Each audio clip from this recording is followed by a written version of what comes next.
Well, good evening, fellow aeromodelers. It is Friday again, September the 28th. October's almost here. Time for the fall stunt season in this part of the country to start up. We've got Huntersville coming up. Looking forward to that. Welcome, everybody. We'll hang out here until about 12 or 1 o'clock, depending on how the conversation goes. And we've got the usual links posted in the At the Bench thread at Stunthangar. The chat box on the Stunthangar YouTube channel is up and running. So anybody that's watching on YouTube can post in there. We'll try to incorporate your conversations in here with us. And those of you in the chat box can click the super chat sign if you so desire. We appreciate it. We've been getting a lot of contributions lately, and it really is nice to get that. It helps keep us in some walking around money and server fees, equipment, and keep everything free. So thanks for that. Looks like we got one viewer signing into YouTube already. So welcome, whoever you are out there in YouTube land. And Friday night, maybe we'll get some new visitors. Maybe our newest visitor from Australia, Mark, will drop in on us.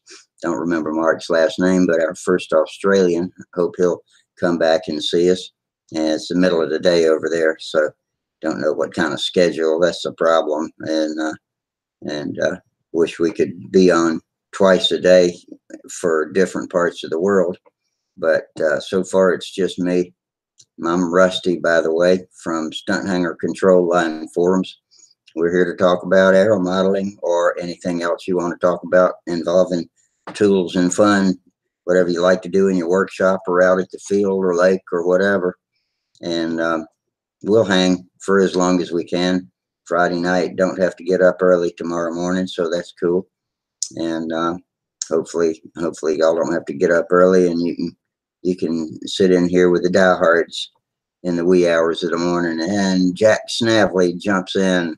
Hey, Jack, let's see. He said, hey, you made it. You see that 301 kph speed run post? No, I did not see that. By Cromwell?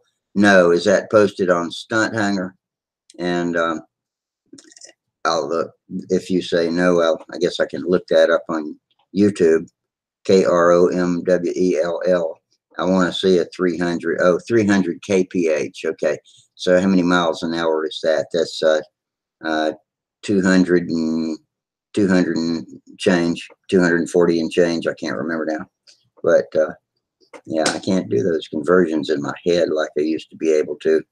But anyway, that's why I'm sitting here. I can still talk. I just can't think. Anyway, we'll sit here until some live folks come in. Meanwhile, I'll talk to whoever pops up on YouTube. I'm looking forward to a good Friday night. Got my coffee, got cigarettes, got everything I need to hang out.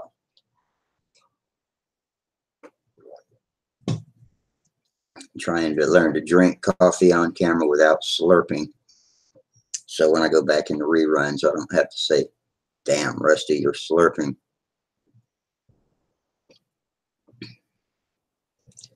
This is what you call dead air. All right. Run sometimes will come in and bail me out when I hit dead air. Run, are you out there? Help. But anyway, I did not go to the beach. I was talking about maybe not having a show tonight because I was planning on going to the beach this weekend. As it turns out, the Myrtle Beach sewer and water system is flooded, and that ain't good, because that means all the vacationers down there don't have any running water and sewer systems. And that includes Surfside Beach, which is south of Myrtle, but still on that system where we were planning on going.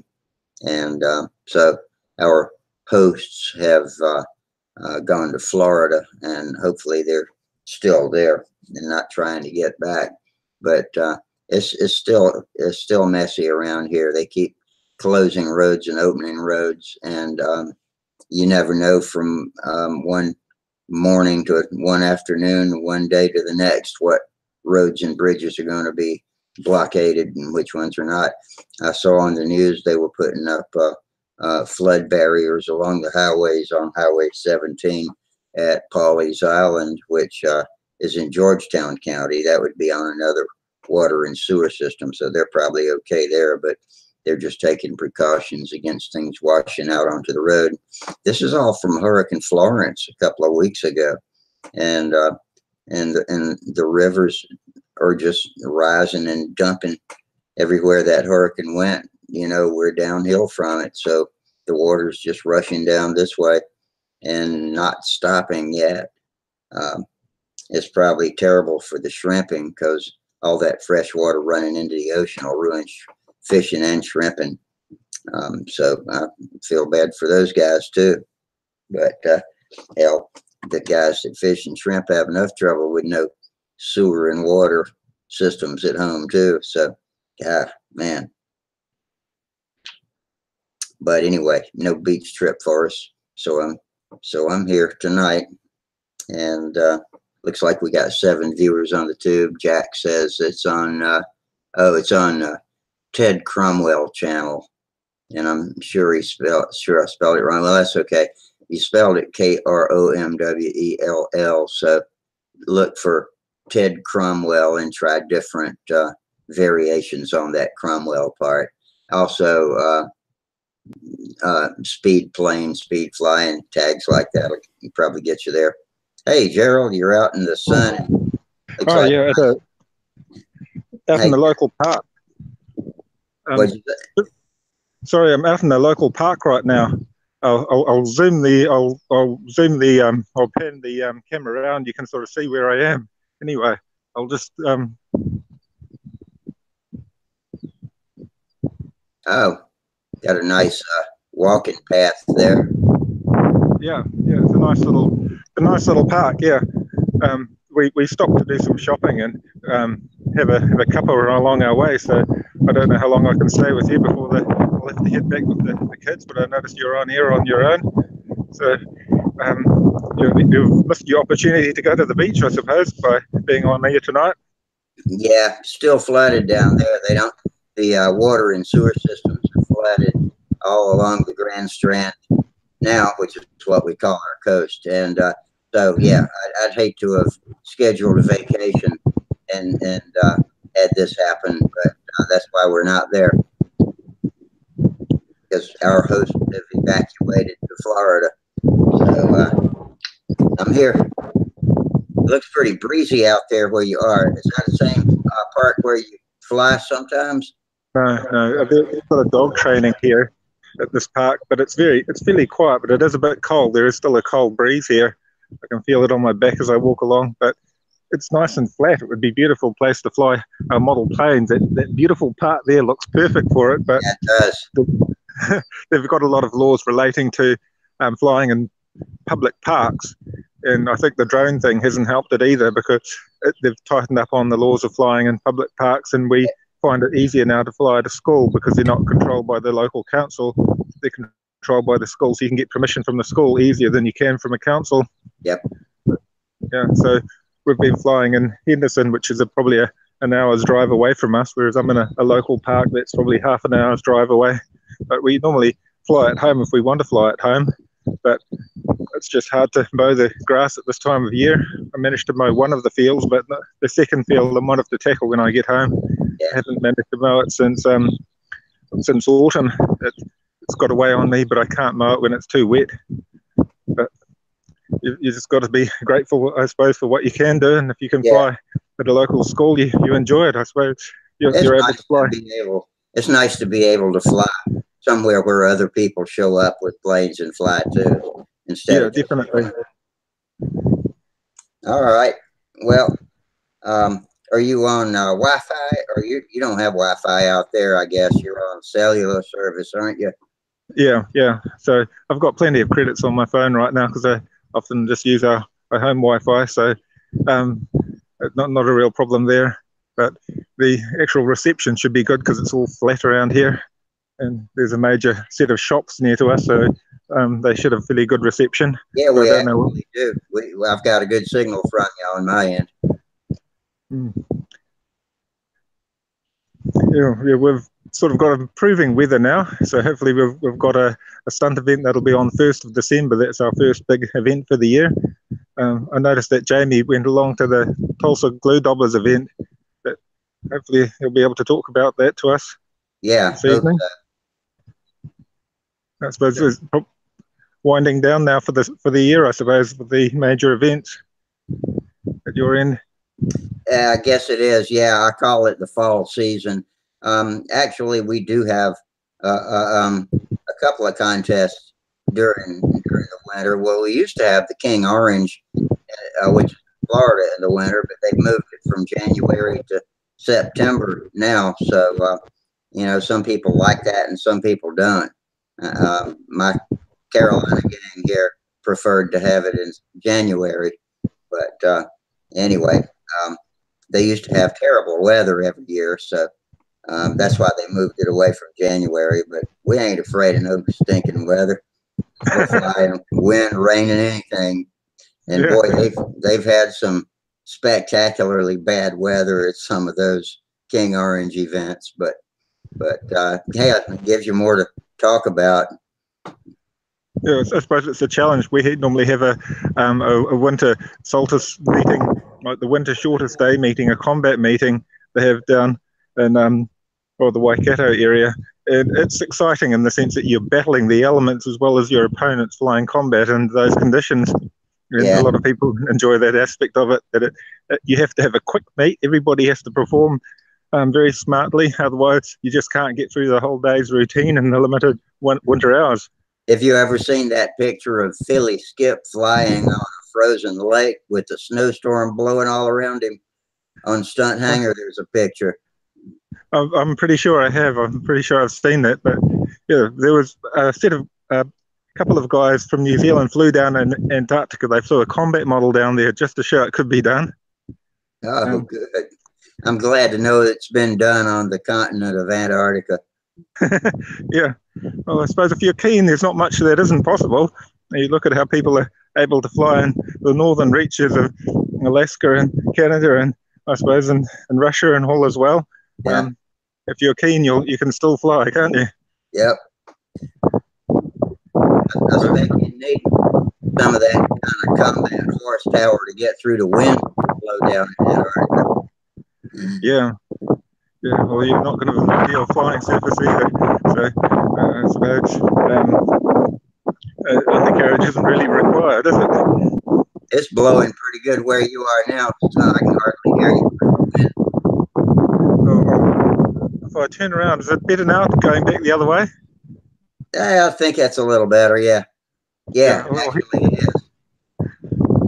Yeah, I can see my wife and two boys are following along the path behind me. So yeah, I was about to ask you if they were out there with you. Yeah, they've gone for a walk as well. So yeah, we did our shopping, and because we still got a way to drive home, my wife said, "Oh, let's go and have a nice walk in the park. It's fairly sunny, a little bit cool, but it's still nice and sunny." So yeah, it's nice to enjoy the day like ours. We go into daylight saving today, so I'll probably have to start the show. I'll be starting an hour later. Do you lose your daylight saving soon, or? Well, I hope she doesn't put you to spring cleaning when you get home. Yeah, we'll probably be doing that as well. But I want to really try and mow this other flying field. But I'll see if I can get on when I get home, and I'll have good reception. I can't really see. I can see you vaguely, but I'll just get the boys to say hello to you. Oh, here comes Charles to say hi to you. Hey, Charles. Hey, cool. We got Hi, Charles. Out in the park. Sounds like he's in a windstorm out there. Yeah. Just say hello, and we'll probably have to head off anyway. So, hey, Elena. Hey, Max, Otto, Elena, how y'all? Hey, you guys. Yeah, we're just having a bit of a walk around the park before we head back. We were out shopping, so hopefully if I get back early enough, I'll try and get on Stunthangar as well. at home where it's a little bit easier to talk. Yeah, okay, Gerald. Y'all have fun. Alina, don't put him to work when y'all get home now. Okay, I'll let him get on Stunthangar when he gets home. We'll see you later. Okay, goodbye. Okay, goodbye. See ya. Good night. How are you doing, Charles? Good. Doing good. Good. Well, Hang on. Let Gerald. There we go. Now we got. Y'all got wind noise. Hang on, I can fix that. There we go. No more wind noise. All right. How you doing, bud? doing well. How are you doing? Oh, I'm all right. I'm still getting around, but it's been kind of a tough week. I fell down Wednesday. Oh no, let's see, what was it? Monday night, I think. And Wow. I was sore after that and worried about it, but everything that I made sore seems to have cleared up, so that's okay. But yeah, I'm still limping more than I ought to be. I had to get the walker out this week, so that's not good. But it's time to go for a checkup anyway, so we'll get it worked out. But the good news is, at least you know, your it didn't break. You know, there was a question about that. I think I would know it if something had, yeah.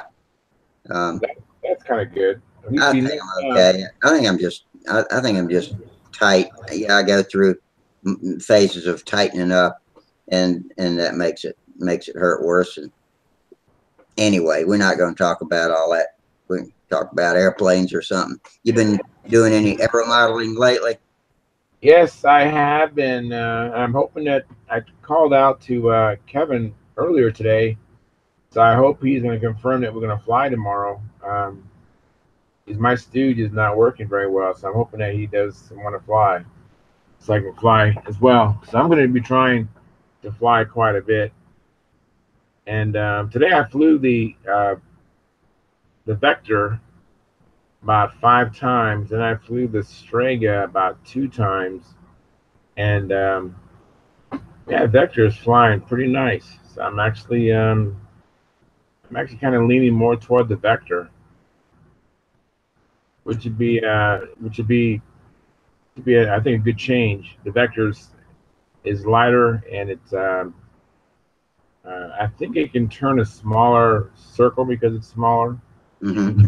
Smaller maneuvers, I mean. Now, it's internal combustion, right? Yeah, it's has LA46 on it. Yeah. And I really love that setup. I have a Zor 12.5. Oh, here comes Kevin. Hey, Kevin. Ah! Oh, Hey, there he is. good morning. Good morning, Kevin. So I was sleeping when you called. I didn't hear the phone ring. okay. That means you're all rested up, ready to fly tomorrow? Oh no, I can't. I was going to call you earlier, and then I forgot and I fell asleep. No, I can't make it tomorrow. There's no way. I got too much stuff going on. Sorry about that. That's okay. It happens. Life gets in the way. Yeah. Then again, tomorrow morning I might wake up and say I'm going flying. But rather than right now, I got way too much stuff I got to take care of. All right. Well, let's try next Saturday. Yeah, next Saturday I'm in because I got to fly my Ringmaster next Saturday. Okay. It's that Ringmaster Flyathon, so I got to at least get one flight of the Ringmaster up. You know what? I have a Ringmaster I can bring, so I can do that too. Cool. Yeah. Sounds good. Yeah. All right. Well, that's cool. Besides, the sun's getting to me. Yeah, but it's getting cooler. It wasn't too bad today. I flew out there today. It wasn't too bad. Oh, really? It was pretty miserable for today. Yeah. I was actually pretty late. Yeah. So, anyways, I was telling Rusty how I flew this Vector today about 5 times. I flew the Strega twice. Oh, and, good. Yeah, I got the Strega working again. Machinist friend of mine. We made I should say he made. I just watched, and it helped. Got tools and got things for him, but but he made a brass plug. So we drilled out the. We're talking about the head on the Stalker 81 Rusty. The glow plug was stripped, or the threads was stripped, so the glow plug wouldn't tighten up, and it was leaking actually. So we drilled out the threads in the head, and then we out of brass we made a plug to go in there, and of course that plug was tapped with a quarter 32 thread, which is a thread of glow plugs. And it's not a quarter 28; it's a quarter 32. Yeah. Okay. A very fine thread. So yeah, so it's working fine. Good. What kind of symptoms were you getting before you figured out you had a strip, or did you know it right away? I knew it. I mean, I knew I had. See, the problem, and we fixed two things, and I wish I had it to show you. I have a Dubro 4-way wrench. Yeah. And the part that you connect to the glow plug is not concentric. It's kind of out of round. Is it one of those silver colored ones? Yeah. Yeah. Yeah, those things are crap. I bought one. I don't know if I threw it away or gave it away, but totally. No, the LA 46 is not an issue. I can use that same wrench in that, and it's no problem. But the head fins on the Stalker were so close proximity to the glow plug, it would rub, and so that friction. It was hard for me to determine when that copper ring would compress. Yeah. I was tightening because I was feeling resistance the whole time, and that's what led or was a factor in me stripping that head. That's understandable. Yeah. So my machinist friend, I showed it to him, and then he put it on his lathe, and we took off the high parts and pretty much made it so it's concentric. All right. Now it works great. Now it's one of the best Dubro 4-way wrenches you can find. The on my wrench, the inside wouldn't even fit the bolts it was designed to fit. It wouldn't fit prop nuts or anything, and I was just disgusted with it. I think, like I said, I think I threw it away because it wasn't even good enough to give away. And I've got one of those old ones that's, I don't know what kind. It feels like it's made out of iron. I don't know, steel, I guess. It's got a dark gray patina, and most of the old guys carry that same one around. Everybody seems to have one that looks like it, and it works fine. It fits prop nuts, glow plugs, everything with no problem. Right. It's kind of a stubby thing. Yeah. Yeah. Yeah, I have one of those. But the Dubro now works great. I mean, after it's been, reworked, it works great. And but you know what? I remember Bob Hunt. He said when he watched my Strega fly, that latest video, which I posted several months ago, said it's pretty impressive you having all that lumber at the end of the lines, Yeah. And I guess I was just so used to it, I never thought anything of it. But flying this Vector, which is much more sleek and lighter and smaller, I kind of agree with him, Yeah, he said something like, it's amazing to see that much balsa in the air. Yeah, I know. And the Strega is a big plane, and mine is I still like the Strega. I wish it wasn't so heavy. It wasn't heavy until I flew this Vector. I mean, it's just funny how that is, I was a big proponent of the Strega. I loved it. My favorite plane. And but now that I've been flying this Vector, it's gone down a couple notches now. Mm-hmm. So we'll see. I mean, I might still take it with me as a backup, because you never know. Some of the events could happen, or but they're totally different. I mean, the Strega, it has a different flying characteristic than the that's kind of what the bad thing about using it as a backup is. It doesn't make a great plan B, but maybe if you had another Vector or something that was very similar to a Vector. Yeah. At least better than a Ringmaster. That would be. I was flying a heavy Nobler a couple years ago, and it was like around 51, 53 ounces, and I had a Super Tiger 46 in it at the time. And I didn't take it with me to Brodax. My roommate, he let me fly his plane. He had the Tudor 1, the original Tudor. Yeah. That Yeah, thing, like mine. that thing weighed all of like 32 ounces. So when I went from a 53-ounce plane to a 32-ounce plane, that was very hard. I remember I felt like I could pull the plane out of the sky because it's so light compared to what I had been flying. And these two are, there's probably, I haven't weighed the Vector. I don't know what the Vector weighs, but I know it's a lot lighter, no doubt about it. Yeah, I don't know either. It's probably under 50, somewhere in the 40s. Yeah, I'm curious to see how much it weighs. I mean, I'm flying it on with 015 lines now too, and flying a plane on 015 lines versus flying. I know Bob Hunt said, or maybe it was Wendy. Wendy said he hates to fly planes on 018s, just so draggy. Yeah.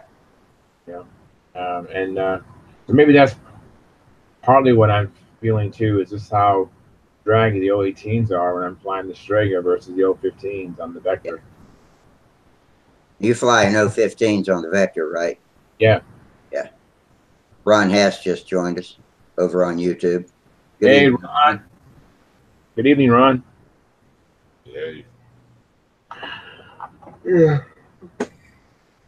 Oh, pardon me. I was sleepy this evening. I was tempted to take a nap before I came on.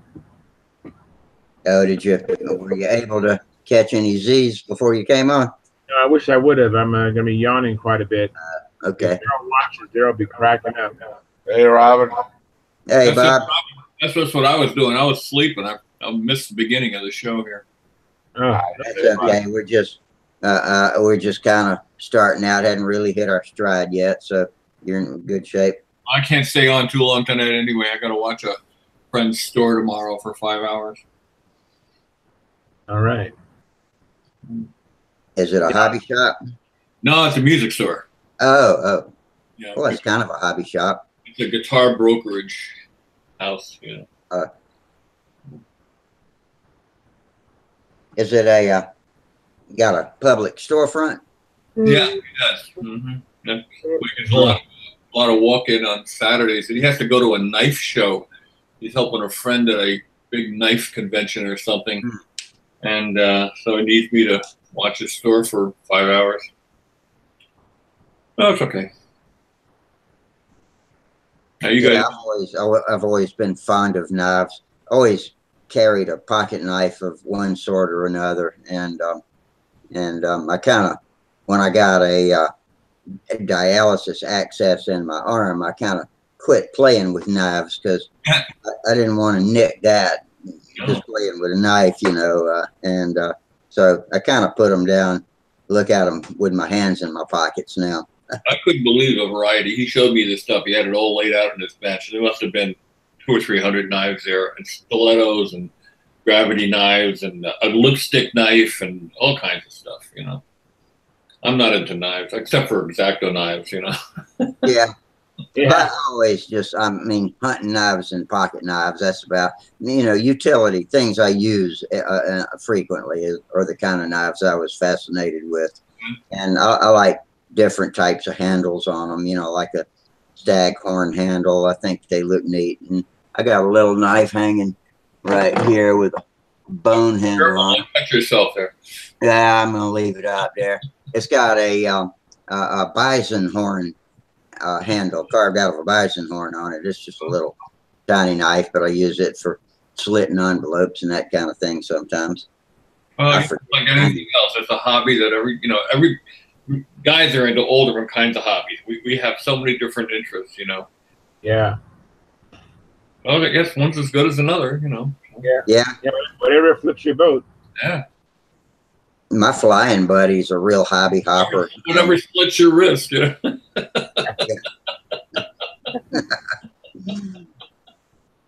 think my buddy Wayne's got more hobbies than any man I've ever met.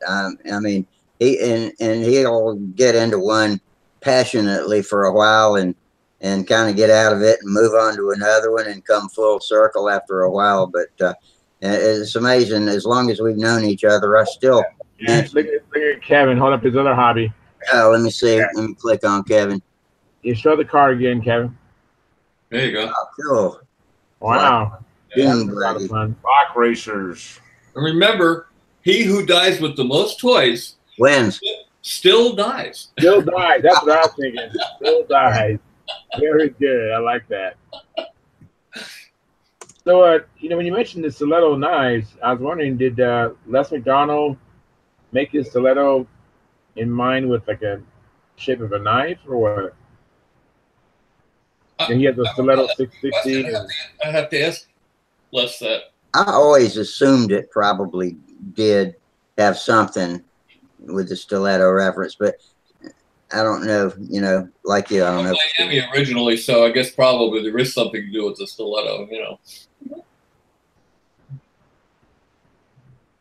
And some women wear stiletto heels on their shoes too. So he told me he used to go to a flying field and he had to carry a 357 Magnum and he set it down in his feet. He'd fly up a stooge and he kept the 357 Magnum with him at his flying site. So in case anything happened, he was ready.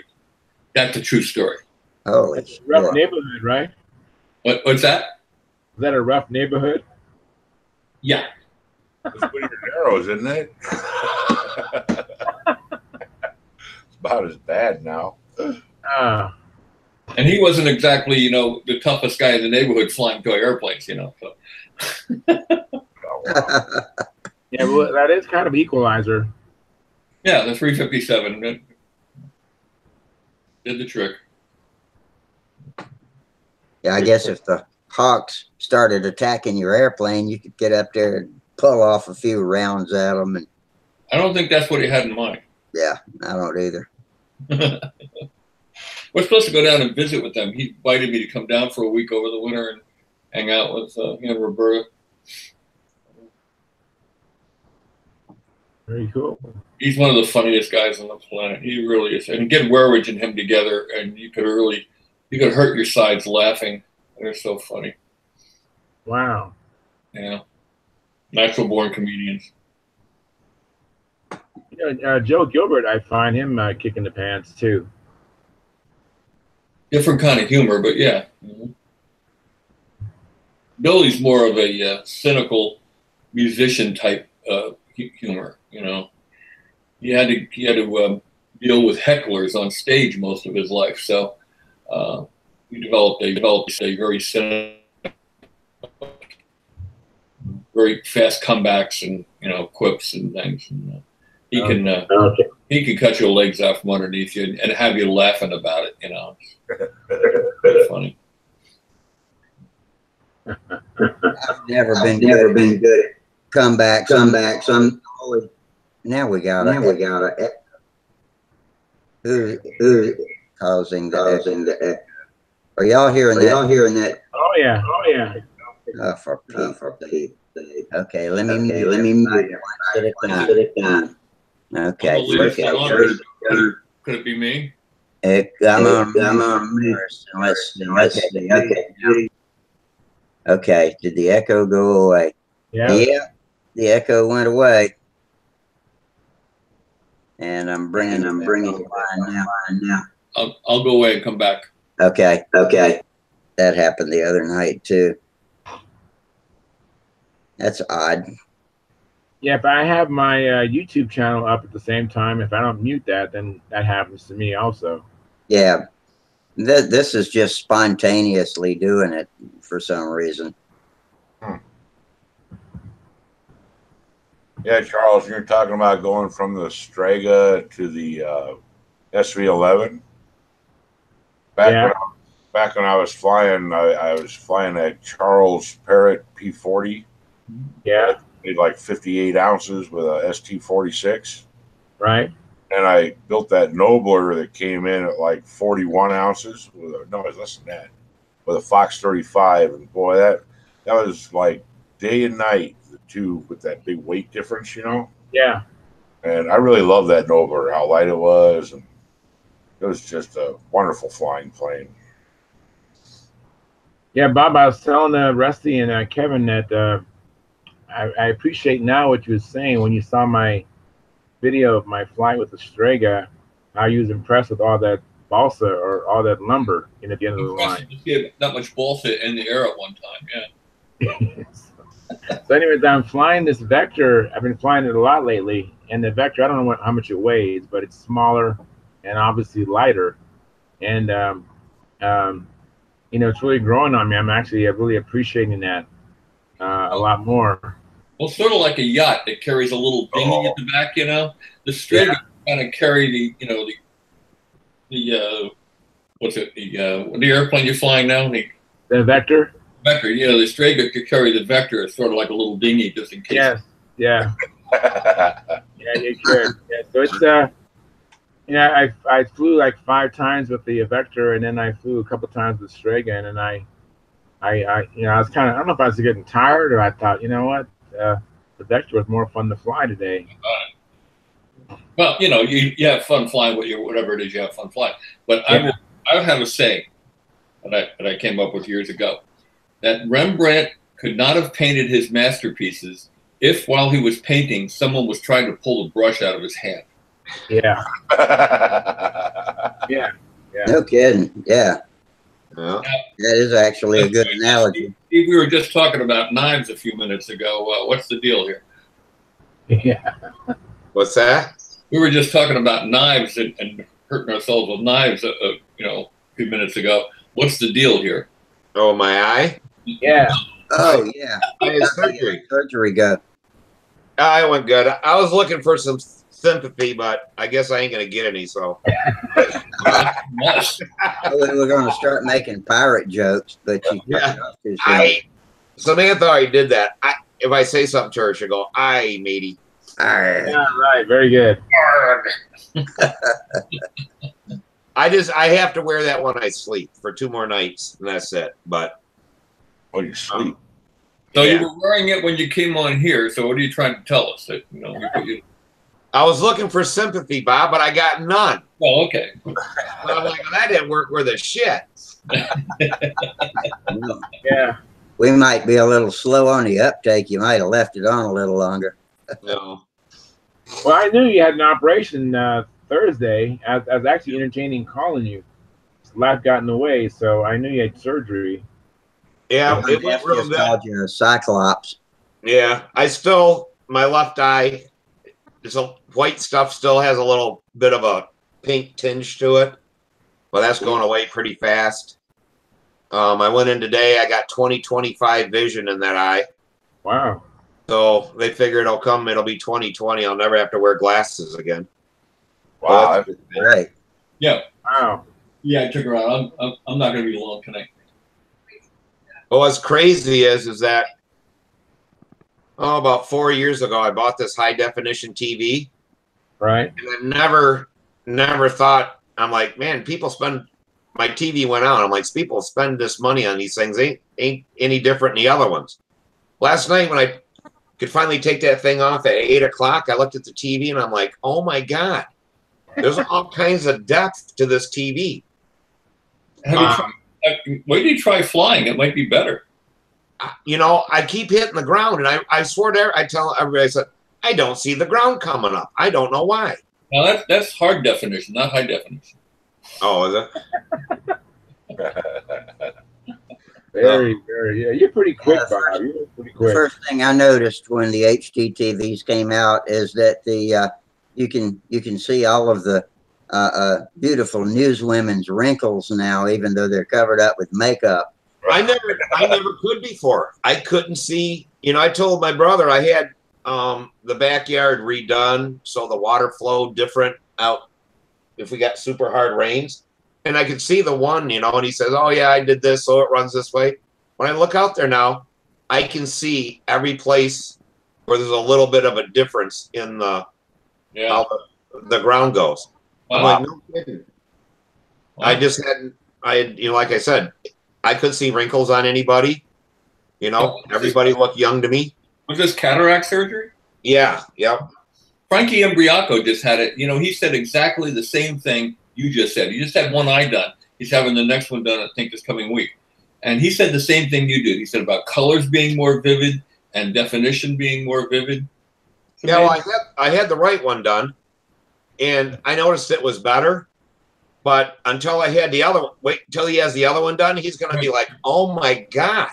Yeah. When they both work together, because I was talking to the surgeon today, and he says that your brain just is seeing it, but it kind of wipes it away out of the, it's like you're seeing out of both eyes, even though you're not. Wow. And he told me here a few weeks ago or a month ago when I first went in, they did some tests. He goes, "You have no depth perception, whatever." And what I found out today is that I keep thinking people are throwing stuff at my window. I pick up my mirror, see stuff in my mirror, and I'm thinking something's coming flying at me because I haven't been able to see unless I turn my head looking for something. That explains why you keep walking out in the circle while we're flying. Yeah.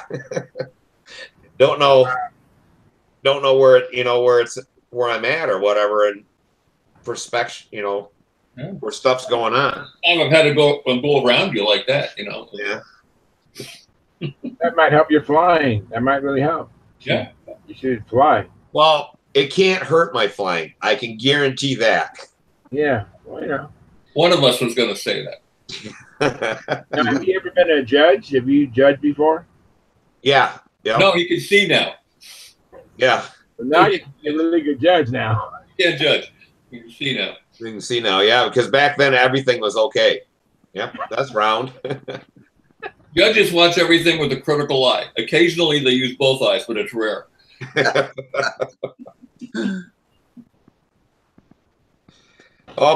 Kevin said to tell you hi, Bob. Hey, say hello to him for me. He's still playing guitar? Yeah, he played when the Nats, he played at the Nats for the Speed guys. Somebody had guitars or whatever there. Mm-hmm. And he said it was the first time that he played since my dad died. Oh, wow. And I don't know what, I know my dad bought him the guitars and my dad getting to play songs and stuff like this. But when my dad died, he quit playing guitar. And that was the first time he's played in 10 years. Oh, good for him. At least he's picking it back up again.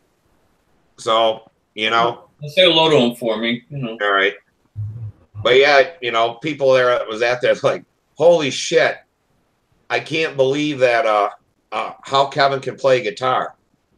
And I said, I know he hadn't played in a long time, so I don't know how good he played or whatever.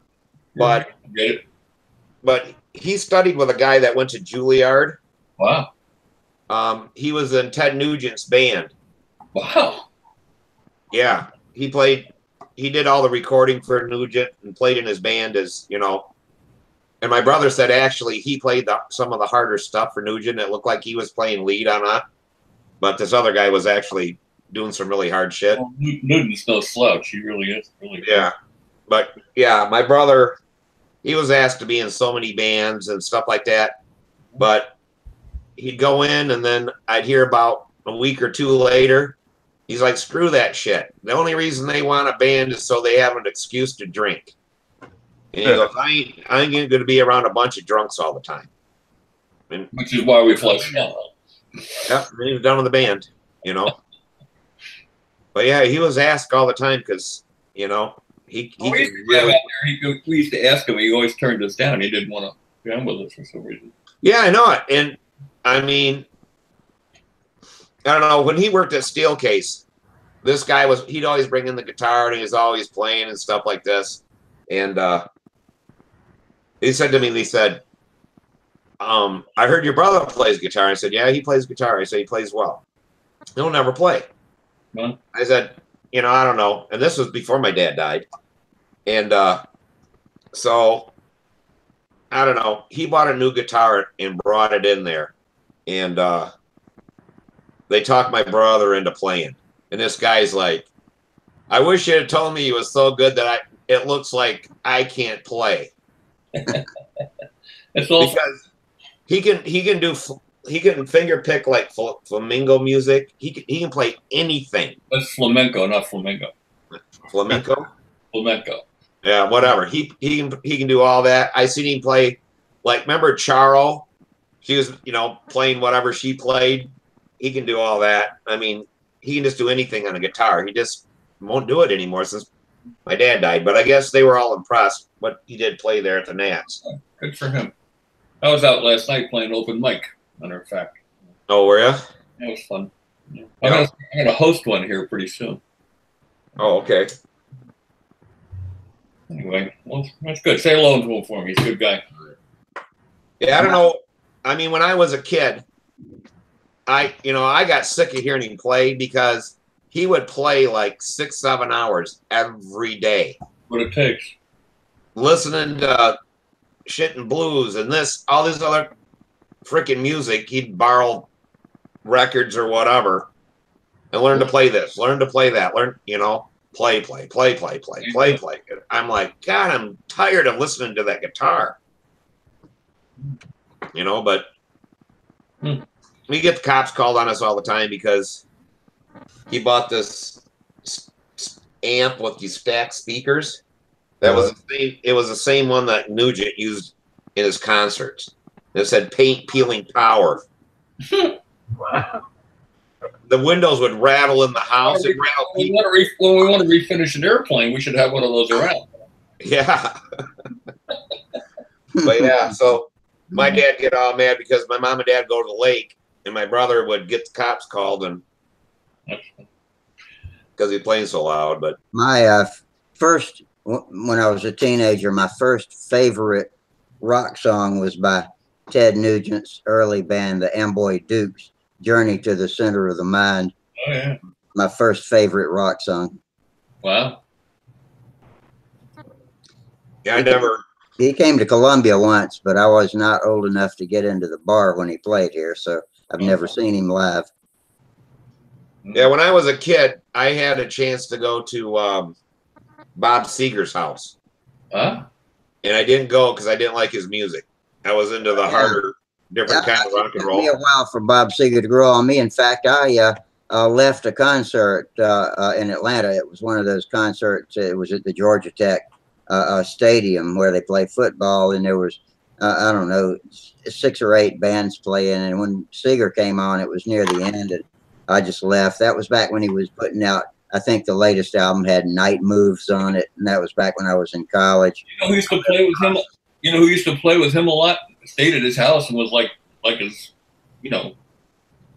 sidekick for a long time was Glenn Frey from the Eagles. No kidding, really. Well, I like Glenn Frey a lot. They were very good friends. That's long before the Eagles, Yeah. Yeah, and I could have met Glenn Frey, and there was somebody else who played. We seen pictures afterwards, but me and my best friend, we were into speed skating. This girl was a speed skater. I was too, by the way, Steve. Oh, no kidding. Yeah, my sister's a professional roller skater. Oh, no kidding. Yeah. And this girl that did it, her dad was best friends with Bob Seger. They grew up next door to each other their whole life. Huh? So that was her Uncle Bob. He called him Uncle Bob. Mm-hmm. And they were going there for Thanksgiving or something. And I'm like, I don't like Bob Seger. I ain't going to go there. Ain't going to be no fun. And she brought back pictures of Fry, the guy from the Eagles. Shit, and all kinds of damn different people that was there at that deal I could have went to. And I'm like, what a dumbass I was. Well, we're just people, man. Yeah. When the Eagles were first getting started, I went to a concert to see the Yes, and the Eagles opened for them, and that turned out to be a great night. And that was my introduction to the Eagles. Now, I had already been a Jackson Brown fan, so I knew he played some of the songs that the Eagles did, so that's what introduced me to Jackson Brown wrote "Take It Easy," Yeah, that was one that came to mind. That's a great song, and I like Jackson Brown's version of it a lot. Far and away my favorite lyricist ever. Did you guys ever like Chicago? Nope. I liked Chicago when Terry Kath was with them, but after that it became. I don't know. They have some great songs, but they're still. I was watching on TV and they were playing them, and it's just not rock. I don't like the horns in there. I think they left that out. I'd have been fine with them. They had great songs. Oh, you don't like horns? I love horns. I like Chicago too. I liked them in high school. Listen to the original, the Chicago Transit Authority album. Before they got to be Pablum Rock with Terry Kath. Listen to South California Purple sometime on YouTube. It's amazing stuff. Oh, no kidding. Yeah. Hey, T-Bone. Hey. Hey. And Jamie, we didn't speak to Jamie when they came in either. How y'all doing tonight? Pretty Why good. aren't you sanding my wood, Tom? Yeah, I'm still recovering. From the combat thing? Yeah. How'd that go? Tell us all about it. Well, Jamie, talk about where he is this weekend first. Tell us about it, Jamie. It was a long day. Jamie, you're in Tulsa, aren't you? Yeah. Now that they mentioned that, Samantha called me last night and said that you or whatever, and said to get my ass down there, but I was still under the effects of that damn Alzheimer drug they gave me. I couldn't remember nothing. Yeah. Now that someone mentions it, I can remember it.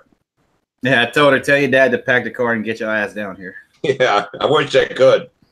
I'm looking forward to starting to be able to do more of that. Once child support's over, I'll have a little extra money. Yeah, me too. You got a lot more years. Oh, yeah, I got hopefully just 12. How old are you, Jay? 34. Oh, man, you're just a kid. Yeah. Yeah, so I figure mine should be over as of today, but who knows with them. But I think it should be, but I talked to our accountant and they still haven't sent anything in the mail to tell them to quit taking it out of my check. Well, they told me if I go over or whatever, it could take a couple weeks, they'll send me my money back. So, Oh yeah. I think today is no more money comes out of my check that I don't get to keep anyway. But, oh well. Yeah, today wasn't bad. Is your picture upside down? What the hell's wrong with that picture on the wall? Is that crooked or is it just the way the camera's looking at it? Oh, my. This is a mirror from wall to wall behind me above the bed. Oh. Oh, yeah, fun tonight, huh? Is there a mirror on the ceiling too, James? Was that? Is there a mirror in the ceiling also? No. That's right here is just a light. Okay. This party's getting rough. Jamie knows we're gonna bust his chops. Oh, yeah. But I mean, they had a lot of people come out today. Rich Oliver's out there, Frank McMillan, John Hill, Don Cranfield, me. D. Hey, when you see Rich, tell him I said hi, man. It was so much fun in France with him being there. Oh, will do. Yeah, he got his FW190, big profile FW190 he had out there today. He didn't fly it today though. Oh, okay. But What was Frank flying? man, I couldn't tell you. All I know, it had USA on it. Probably one of his Cadrones or something. But it was a glow motor, internal combustion, I should say, and he had some other one, I guess, for classic. It was Vulcan? yeah. Oh, Vulcan. Oh, yeah. A nice little. Yeah, I mean, he flew that thing better than he did his stunt ship. Well, it is a stunt ship. Well, I mean, like, you know. Well, I think Bob's going to find out with his new airplane that going back to what they did might be better than where they went. Always trying something new. And actually, so I think your new airplane, you're going to find out that it flies a whole lot better than that style than, you know, with the USA, I mean, with the Usahama wing and all that kind of stuff that. Yeah, a little smaller airplane. That seems to be the trend. I was talking to Igor, and he's doing the same thing. He's going to a smaller airplane, and so is Paul Walker, and a number of people are. Maybe it's just we're getting older and can't hold on to these things. No, I think you guys, you know, you keep trying and trying and trying different things, and then you've went over the curve, and now you got to back up and come back. Well, I've been flying the smaller airplanes for years and years. You know, there were smaller airplanes than everybody else. I got back from that big airplane thing years ago. I mean, the last time I flew a 700 square inch airplane was probably around 78. Yeah, but you're getting into thinner wings and. Yeah, thinner wings and slightly smaller airplanes and inline. And, you know, after having flown Luciano's there, Tommy's his drop nose crossfire, you know, and with those, especially with those new lines on it, man, that just I think it was some kind of a conspiracy between him and Frank Imbriaco to get me back involved. You know, when he told me that, you know, with Luciano and Imbriaco, he told me that if I came to the field anymore, I have to change my name so it ends in a vowel. So instead of ending in an O, I decided to go for Roberto Huntetti, because I live right next to. I live next door to, you know, almost next door to Andretti, you know, so it's Huntetti now. Huntetti. Roberto Huntetti. So now I'm allowed to fly at their field. Or Robino. That's good. Yeah, that's what my, you know, Kevin said. He hopes he gets to see you fly at the Nats, because he always. Let's not get ahead of ourselves. He always appreciated your pattern and how you flew. Oh, thank you. He goes, maybe he needs cataract surgery. yeah, maybe, but no, it's, I don't know. I guess you like a certain style or whatever that, yeah, you know. And I always grew up, you know, I grew up around Gene Schaefer, and Gene had a very hard-edged technical style. My way of thinking, Gene was the very best model airplane pilot that ever lived, bar none. But it was a very difficult style. It left no room for any kind of mistakes. It was tight and crisp and fast. And then I kind of blended that with, tried to blend that technical thing with the grace and flow of a Billy Werwage. So I was kind of like trying to put two things together most of my life, you know. Take some of that hard edge off and still have the technical look, you know. I think that's what everybody's trying to do.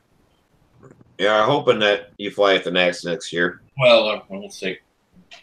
If you take the hard edge off, you probably have to fly a little bit bigger to make your technical statements, don't you? Well, I don't know. You can look at what I think David has got that whole thing covered pretty well. He doesn't fly a big pattern, maybe a tiny bit bigger than some of the guys, but not noticeably. And yet he flies very artistically and smooth and precise, and his pattern's got a flow to it. So I think that's kind of what, and consequently he's winning. So I think that's a good thing to strive to achieve. See, Bob's been trying to take that hard edge off all of his life, and sometimes it works, and sometimes it doesn't. And everything I do. Yeah. Oh. Yeah, it was rough today. Well, you drove down last night? I drove down yesterday. I got in about 5:30 yesterday afternoon at the field. Right when they were shutting it down. Oh, no shit. Was Steve there? Me yet? Yeah. Nah. But it's me, John Blanchard, and Brent. How do you say Regilio. How's Steve doing? I'm guessing he's all right. I ain't seen him in weekend before last. Been about 2 weeks. We were talking before about people who play guitar. Now there is one kick butt guitar player. He is about as good as they get. Oh yeah, and then as methodical as he is with everything he does, you know, pure perfection. Yeah. I can only imagine. He sent me some MP3 files that make me just want to burn my guitars. He's incredible. But we got there at the field probably about 7:30, 8 o'clock. And I mean, with that cool front coming in, it was like 60 degrees, and then it was windy, like 10 miles an hour, so the wind chill was rough. Then the sun didn't want to bust through the clouds, and it was overcast, and it was kind of foggy. And Frank McMillan and John Hill, they started flying and whatnot. And my first two flights were rough. My plane was just cooking around the circle.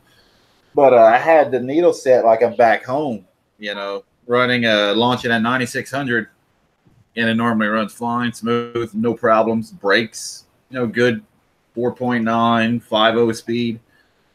Not up here. Air's a little different.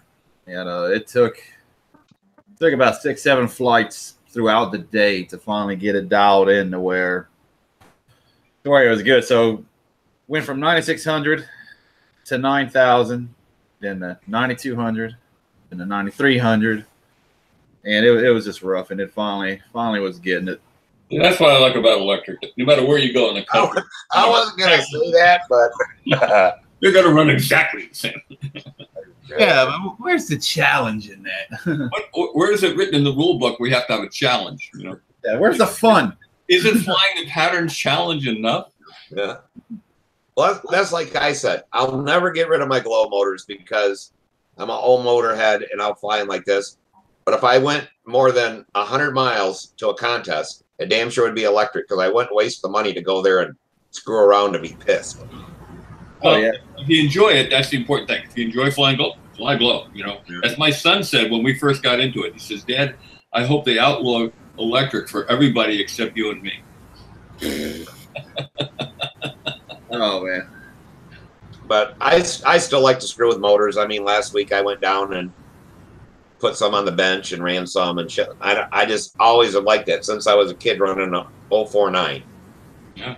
The plane would crash and me and my brother would just mount that thing to a piece of wood and go out there and run it. We had fuel, you know. Yeah, I've got a lot more but we ran the motor. I got a lot more hours running engines than I do actually flying them. Yeah, me too. And I still like it. I don't know why, but I do. Jamie, Tom, why don't you tell us about Yeah, tell us about your combat thing, man. yes, your stunt combat combination. I'm surprised my coach Bob didn't look at my pattern already. Yeah, I looked at it. I did. I wasn't going to comment on it until we were alone. I almost lost it on the second triangle. I actually was thinking stunt flying at 118 miles an hour. And I said, oh, the second leg of my triangle was too steep. I got to flatten it out. Well, I tried to flatten it out. The plane got behind me so fast. I just held full up until I found it. And thank God it didn't stuff it. It was the second flight on the plane. The pattern in a minute and 22 seconds. So that was pretty cool. Yeah. That's moving. Wow. Some of the maneuvers were even recognizable. Huh? Some of the maneuvers were even recognizable. They really were. Except for the triangles. I mean, you know, they weren't perfectly symmetrical, but I mean, you could even see the squares in there. But yeah, you really had to listen for the squares because in the camera just can't pick up the corner, you know, fast enough. But they're in there. It was pretty cool. Yeah, that's a fun thing. It really looked like a lot of fun. We were having a blast, an absolute blast. It was just one flight after another. We started probably. We ended up probably starting at 9. I wanted to get started earlier, but I just couldn't get up there. Now, I have a bone to pick with everybody on that, though. They said you had to do the pattern. None of you did the pattern. Not one of you did it. Because it was not 2 laps between maneuvers. It was the pattern prior to 1964, 1965. Okay, then you're cool. Okay. Okay. And in the rules, it was written that you could do it at any altitude. So in other words, if you were flying a slower plane, you can actually do the pattern. I wasn't complaining about the altitude. It's just that nobody did 2 laps. So, I mean, according to current rules, you didn't do the pattern. No, we made it that way because we knew we wouldn't have enough fuel on board with the old combat planes to fly that long. You know, that's one of the things people are about old classic airplanes. They asked me a number of times. I've been asked about the length of the nose of the Caprice. They said, that nose is very long. I said, well, if you think about it, back when that airplane was designed in 1967, when I designed it, it was a Fox 35 with a 3.5-ounce tank because we only had to do 1 lap between maneuvers back then. We didn't have any mufflers. We didn't have carbon props, right? And the motors weighed 6 ounces. You had to put the motor out on a long nose or you wouldn't get the airplane to balance. Right. So, a whole different ballgame now. Oh, absolutely is. Yeah, but that was fun watching you guys fly on the video. Yeah, I liked it. Yeah, we just had so much fun. I mean, I put my hatchet up for the maiden flight and fired up the combat. I bought the Johnson Combat Special on eBay, and whoever sold it to me had just rebuilt the whole thing. I had all new screws in it. I never even bothered to take it apart. Didn't check anything. I fired it up. It sounded great. Like by the time I walked to the handle, it blew. Oh my gosh! It just blew the head gasket, but it blew. Did you get to fly the hatchet? What's that? Did you get to fly the hatchet? I did. Al had a combat special, Johnson Combat Special on a Voodoo, We pulled it off of his Voodoo and put it on my hatchet, and we got a maiden flight out of it. How does it fly? Great. Yeah. And Larry's funny, because it's not his best design. I mean, by far his best design in his eyes is either his Greased Lightning or his Super Satan. So everything else doesn't compare. That plane flies like a dream. Oh my God, it's so stable. It just doesn't turn like a Super Satan or the Greased Lightning, but it flies great. It really does. It was too normal for Larry. That? It was too normal for Larry. Yeah. Just too slow. He always had to be going, with his hair on fire. So, but I like it. That'll be my go-to plane, like my Voodoo was. That'll be my new Voodoo. It's a great plane. Probably have the only one in existence. It is, nobody's ever seen one fly. Just even when I did the Blitz, Frank goes, I've never seen a Blitz in the air. Oh, yeah, I must have Blitz when Larry first brought it out. I remember seeing those all the time. But I never did see the Hatchet fly. I saw virtually every one of his other airplanes from, 1952 or 53 on, So, when it's maiden flight up at Elastic Stop Nut. But I never saw that one.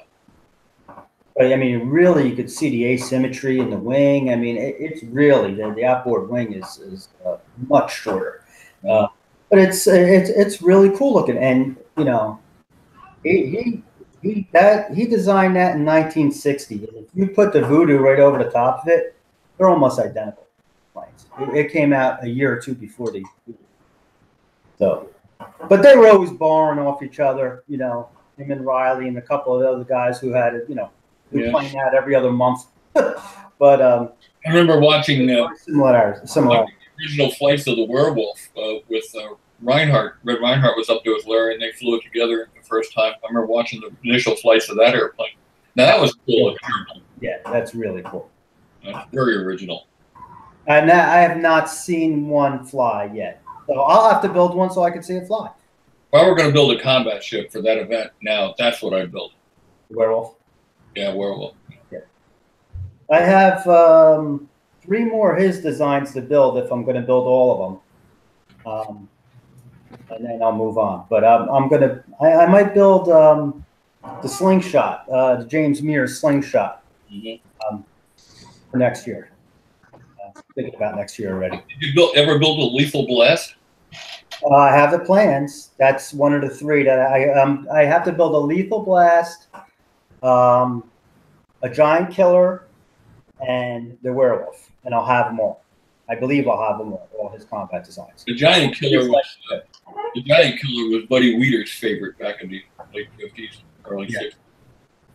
And that's a really small plane. I thought it was very similar to the Blitz until I built the Blitz. Yeah, the Blitz is a lot bigger. And it is fragile too. It's very fragile. Yeah. Okay. But we had a great time. I did that stunt flight on 10% nitro. I was doing 118 miles an hour. I figured I'll do one more flight for the day. I said I'll put 35%. I was actually worried about blowing the engine apart because it runs so good on 10%. So I said, let me put 35%, see what I get. I got 119. I up 25%. I got 1 more mile an hour. Yeah, there's a thing called airframe speed, and if you read any of the books, about jet design and things, they re-engined the Tomcat, and they put in a motor that had 10,000 pounds more thrust, and they got 2 miles an hour more. Yeah. But I know if I went right to 50%, I'm sure I would have been around now at 124, 125.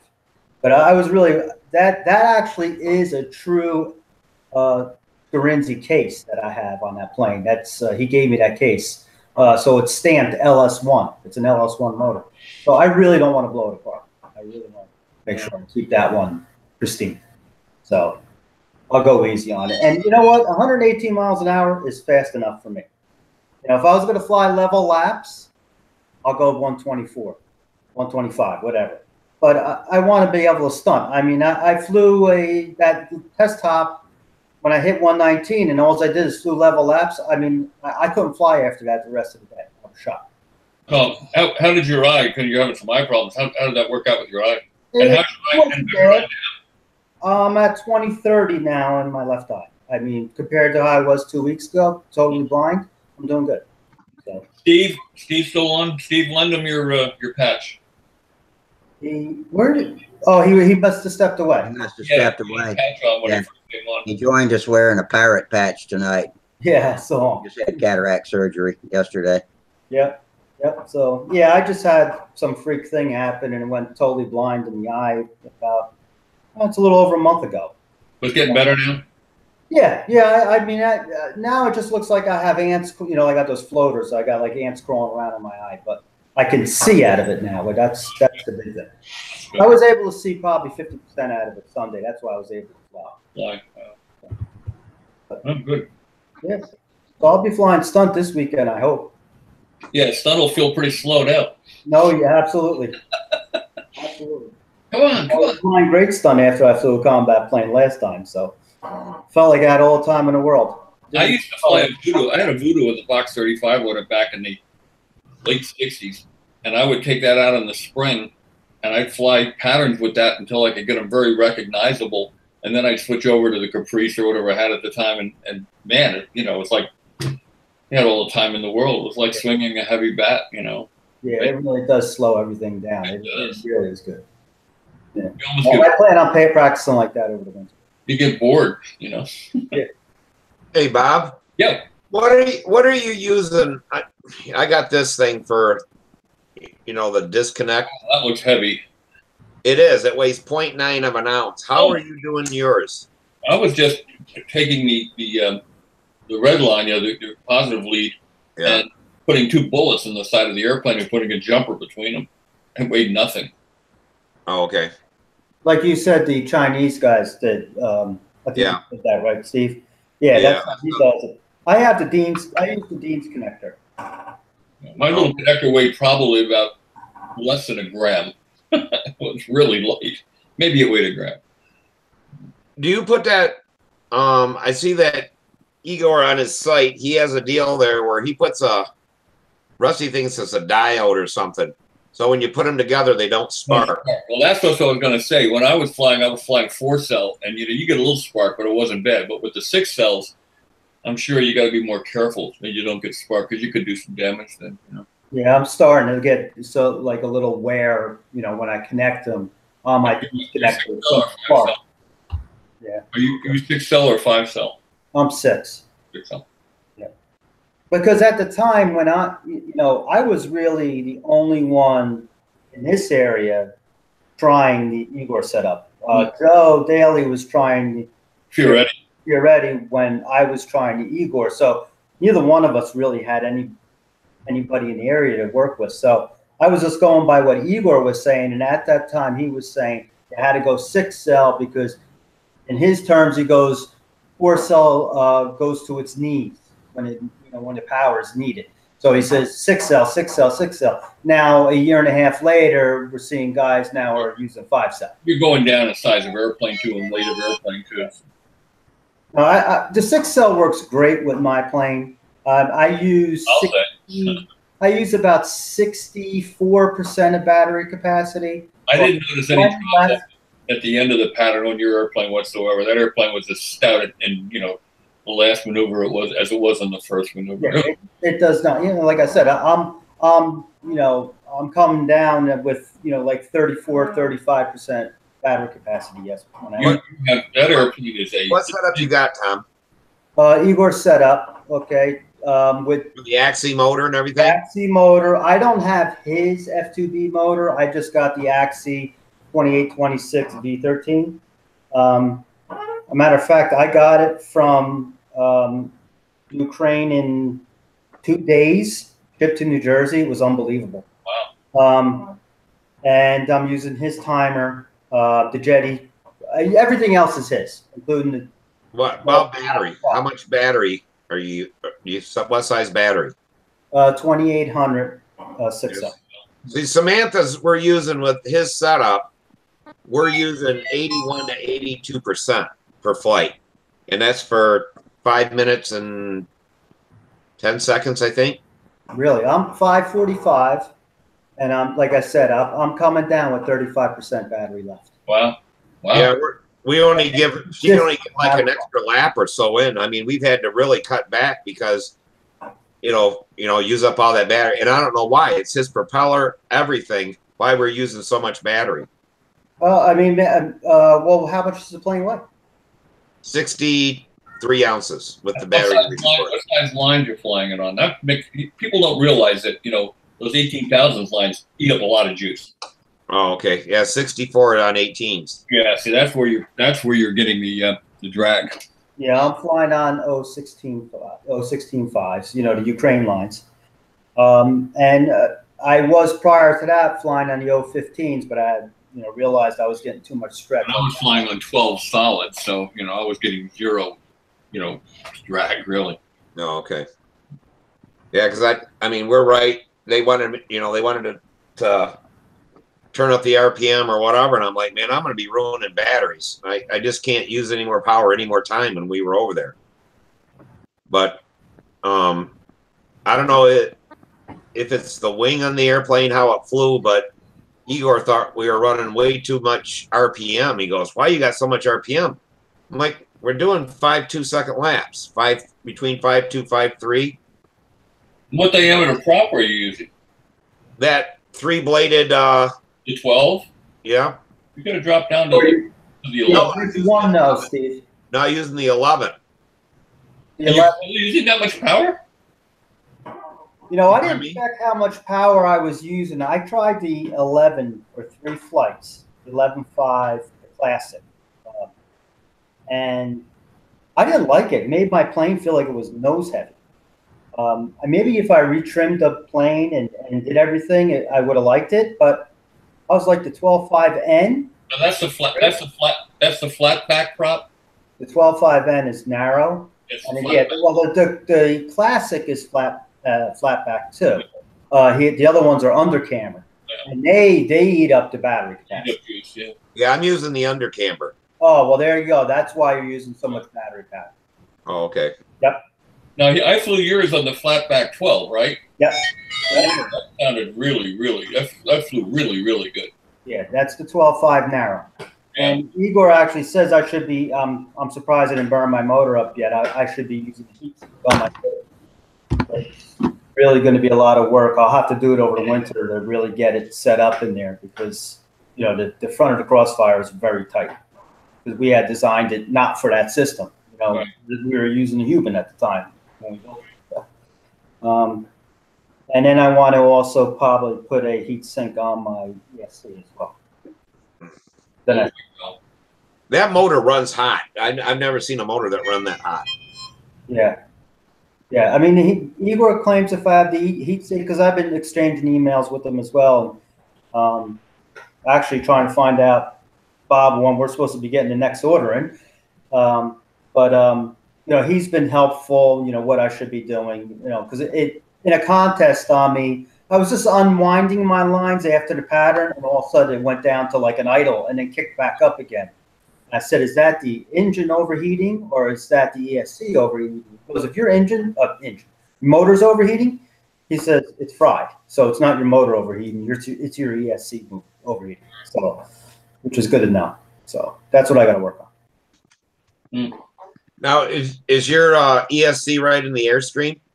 Yeah, I had, again, not knowing when I started, when I put the Igor system in and went to the 6-cell pack, I didn't know I had to use a different KV motor.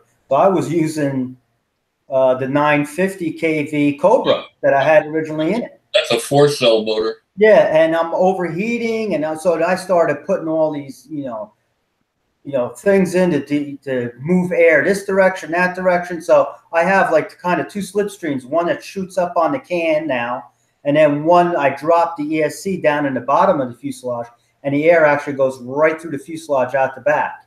Yep. And I'm still, and that's where the ESCs are sitting right in that airstream. Yep. Yeah, because what was Samantha's airplane? The ESC was up in the top of it and all this kind of stuff. And I cut it all out and removed it, moved it all because that's where Walker puts his. And it's like, you know, they said, well, why'd you do that? I said, because I paid for it, and it's going to be in the Airstream where it's cool. Yeah. So I don't hurt it to be up in there. Well, that's fine. If you pay for it, you can put that thing wherever you want it.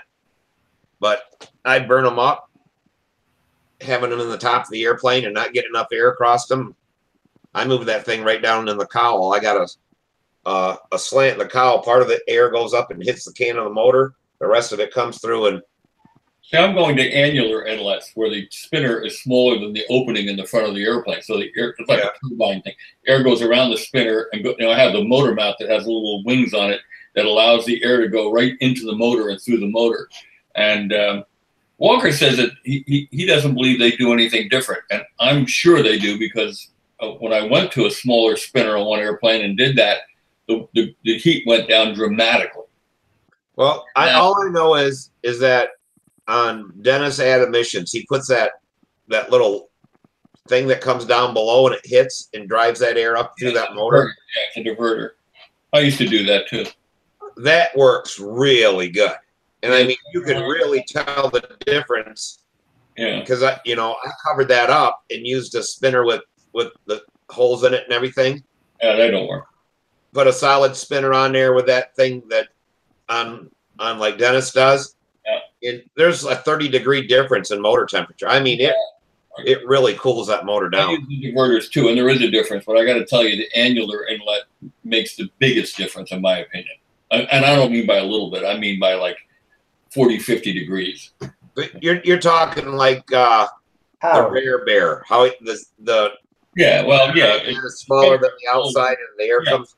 Air goes around the top and around through the motor. Yeah, through the motor. Yeah. So these guys that are glow flyers are falling asleep here. We got to stop talking about electric. No, I'm trying to learn something actually, but not to the point where I can interject brilliant commentary. So. Well, neither can we, so don't worry about it. We're trying. On the contrary, yeah. Glow guys can learn a lot too, because that would even work on keeping the case cool. On the cases don't get hot. The case has got all that fuel in there, and you ever take a glow motor and get the bottom of the case? It's cold. It's absolutely cold. Mm-hmm. That gets hot. Yeah, if you're running rich and not putting a lot of load on it, but if you load them damn things, I can smell them. A friend of mine, he put a big prop on there. That's the top. It's not the bottom. You put your hand on the bottom. It's cold. I mean, it's ice cold. It's refrigerated with all that alcohol and nitromethane in there. It's bear cold. That's like when I break in on a test stand, I always put my finger on the back of the motor to see how cool it is. You can get them hot. I've never seen one get hot. Oh, no kidding. Yeah, you can get them hot. So I always make sure I got some air going around that case. And the biggest thing is too, the air getting out of it. That's just like with a glow motor. You got to get the air out of there, and that's one thing Yeah. On my Crossfire, I kind of blocked it because I got the wider battery pack now, so the air's not getting around it as easily. And then I put my accelerometer, my sensor, I put that in the space where we had the exit air going out the rear of the fuselage. So I have that up in there, so I don't have the airflow going around the battery, which in front of the battery obviously is the motor. So I'm not getting the air out of there as easily anymore. Maybe we should put a little reverse cowl. I was thinking about doing that. Yeah. In my canopy. Yeah. Yeah. Instead of a cowl where it runs in, you do it the other way. Yeah. On the Crossfire, didn't you have it sucking onto the tail of it? Yep. Yeah, you can't, being an HVAC, we don't try to blow anything anyplace. We always suck it. Suck it up, yeah. Air rushing by the outside causes a vacuum, pulls it right through the fuselage. Right. Fans on these big old units and stuff like that, it sucks everything through a coil. We never do that and blow because you're going to get all kinds of goop inside the fuselage, but residual blow through. But you can do it electric, and you can, I put holes in all the formers, and this looks like Swiss cheese in there, and everything's open, and it suck the air right out of it, because you can triple, quadruple air movement by sucking it over blowing it. Now you can also use a wicker bill, you know, and that will cause a low pressure. It will pull things through a cowl and out the bottom. If you put a little bill on there. You know. Well, that's what my brother said too. If you look at like NASCAR, how they build that little scoop thing that's narrow and it widens out, somehow that sucks air too. I'm not sure how that works. NACA scoops. Yeah, is that what they are? But he says that'll actually make a low pressure. Yep. But they have to be designed properly. You know, you just can't throw any shape in there. It's got to be the right kind of shape. You know. Okay. But the wicker bill works for anything. I'll work for blow or electric or anything. You know, and that'll if you put a little wicker bill in front of the exit hole for the air, it'll cause a low pressure and suck everything right out of there. Yeah. Steve Boss is a very big proponent of that. Yeah, that's what I'm looking on this new airplane with Samantha. We got the tail done. We got the canopy done now. She's supposed to be here tonight, but I haven't seen her yet. But yeah, we're going to do something on there to try to suck some of the air out of that airplane. Come up with. Yeah, good idea. It looks like it's going to be about like just putting a little raised ridge around the outside of the hole, something to. Yeah, right in front of it, you put a little lip. And then right in front of it, so it just helps. Causes a low pressure behind it, and that pulls the. It's like a vacuum pulls the air right. Yeah, see, I didn't know how that would disturb how the airplane flew. If it would actually make so much turbulence. No. And a vacuum, it wouldn't be enough. No, you wouldn't notice it at all. Oh, okay. Because like with some of these big units we do, we'll put smoke in there and we'll watch how the stuff works. There's not enough velocity, to overcome, the weight and inertia of the airplane. Oh, okay. I'm gonna step away a second. I'll be right back. All right.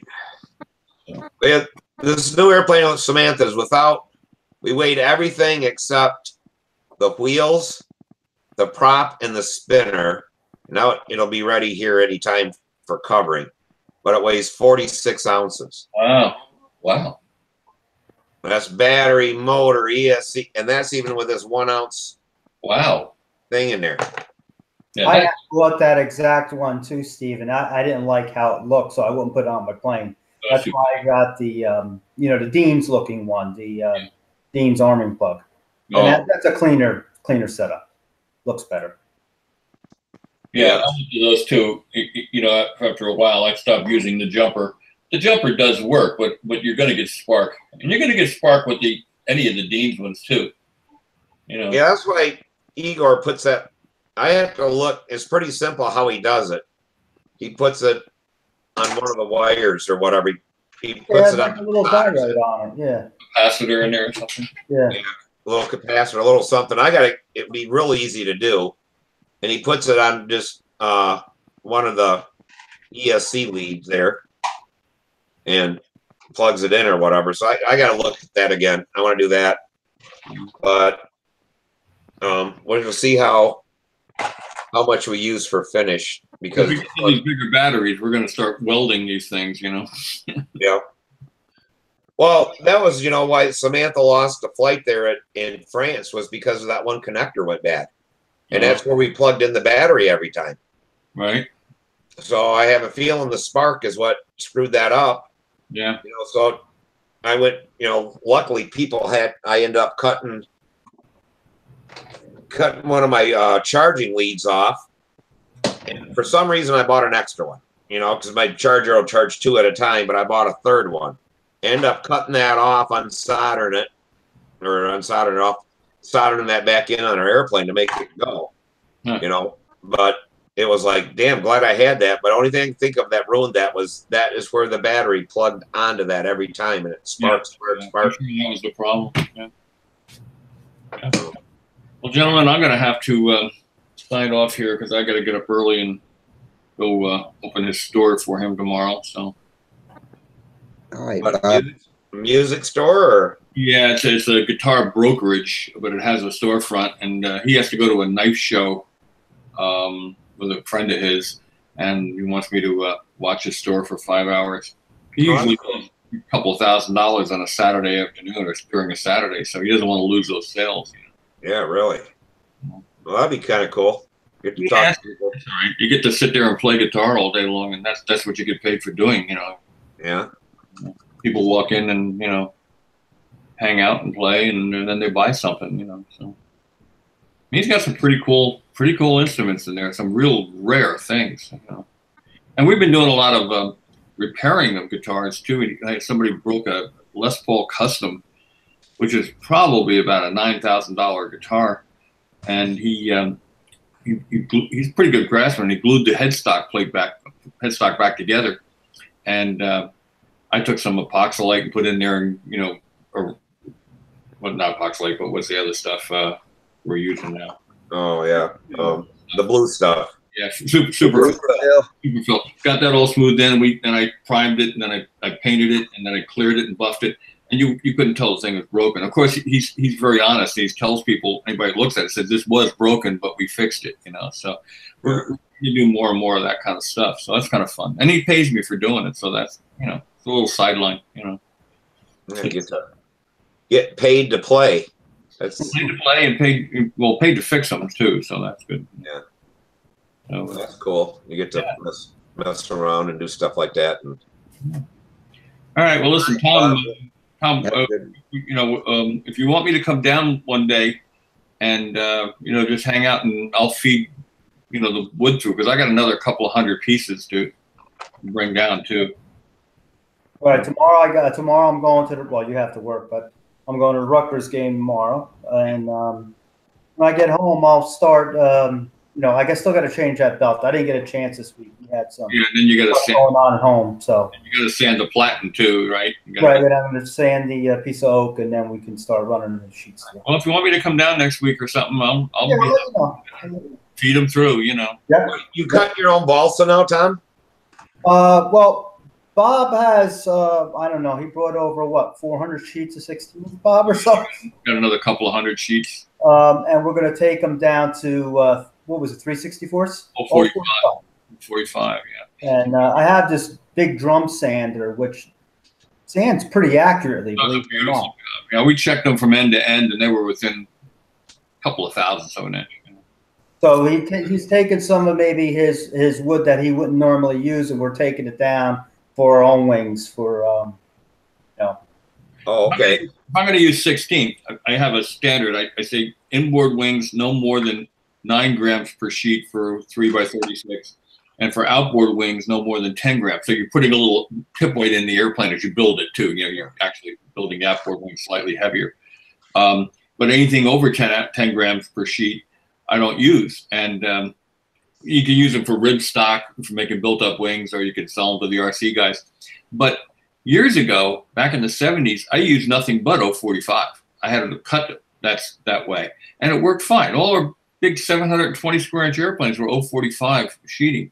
So I said, well, why don't we just take this slightly heavier sheeting and take it down to 045? So when we did, we went from 12 grams down to like 8 grams. So now but the beauty of it is it's a denser wood, so it won't soak up so much finish. Yeah, because I swear to God, Samantha, that plane we took to France, I weighed and weighed it, and I'm like, there is no way you can get an 8-ounce finish on one of these airplanes, because you couldn't even get a gloss, because that really soft wood soaks so much dope. Yeah, it does. It's like, I'm like, my God, I couldn't get it to shine, and once I got it to shine, you add like 2 ounces and just clear to get it to shine. And it's like, that plane came out heavy because of the finish. Well, years ago, the way I cheated to make really light airplanes was I used like 9-pound 1/32 inch to cover my wings. Now, it's very dense, but if you think about it, it's half the thickness of 16, so it's also half the weight. It's double the density and half the weight. So, but it was actually less than half the weight because it wouldn't soak up any finish. It was like, like oak, it was so strong, and it was so thin, but it wouldn't soak up any finish. Yeah, one coat and you got a shine on it already. Yeah, you were ready for paper and primer. And that was the way I built really, really light airplanes years ago.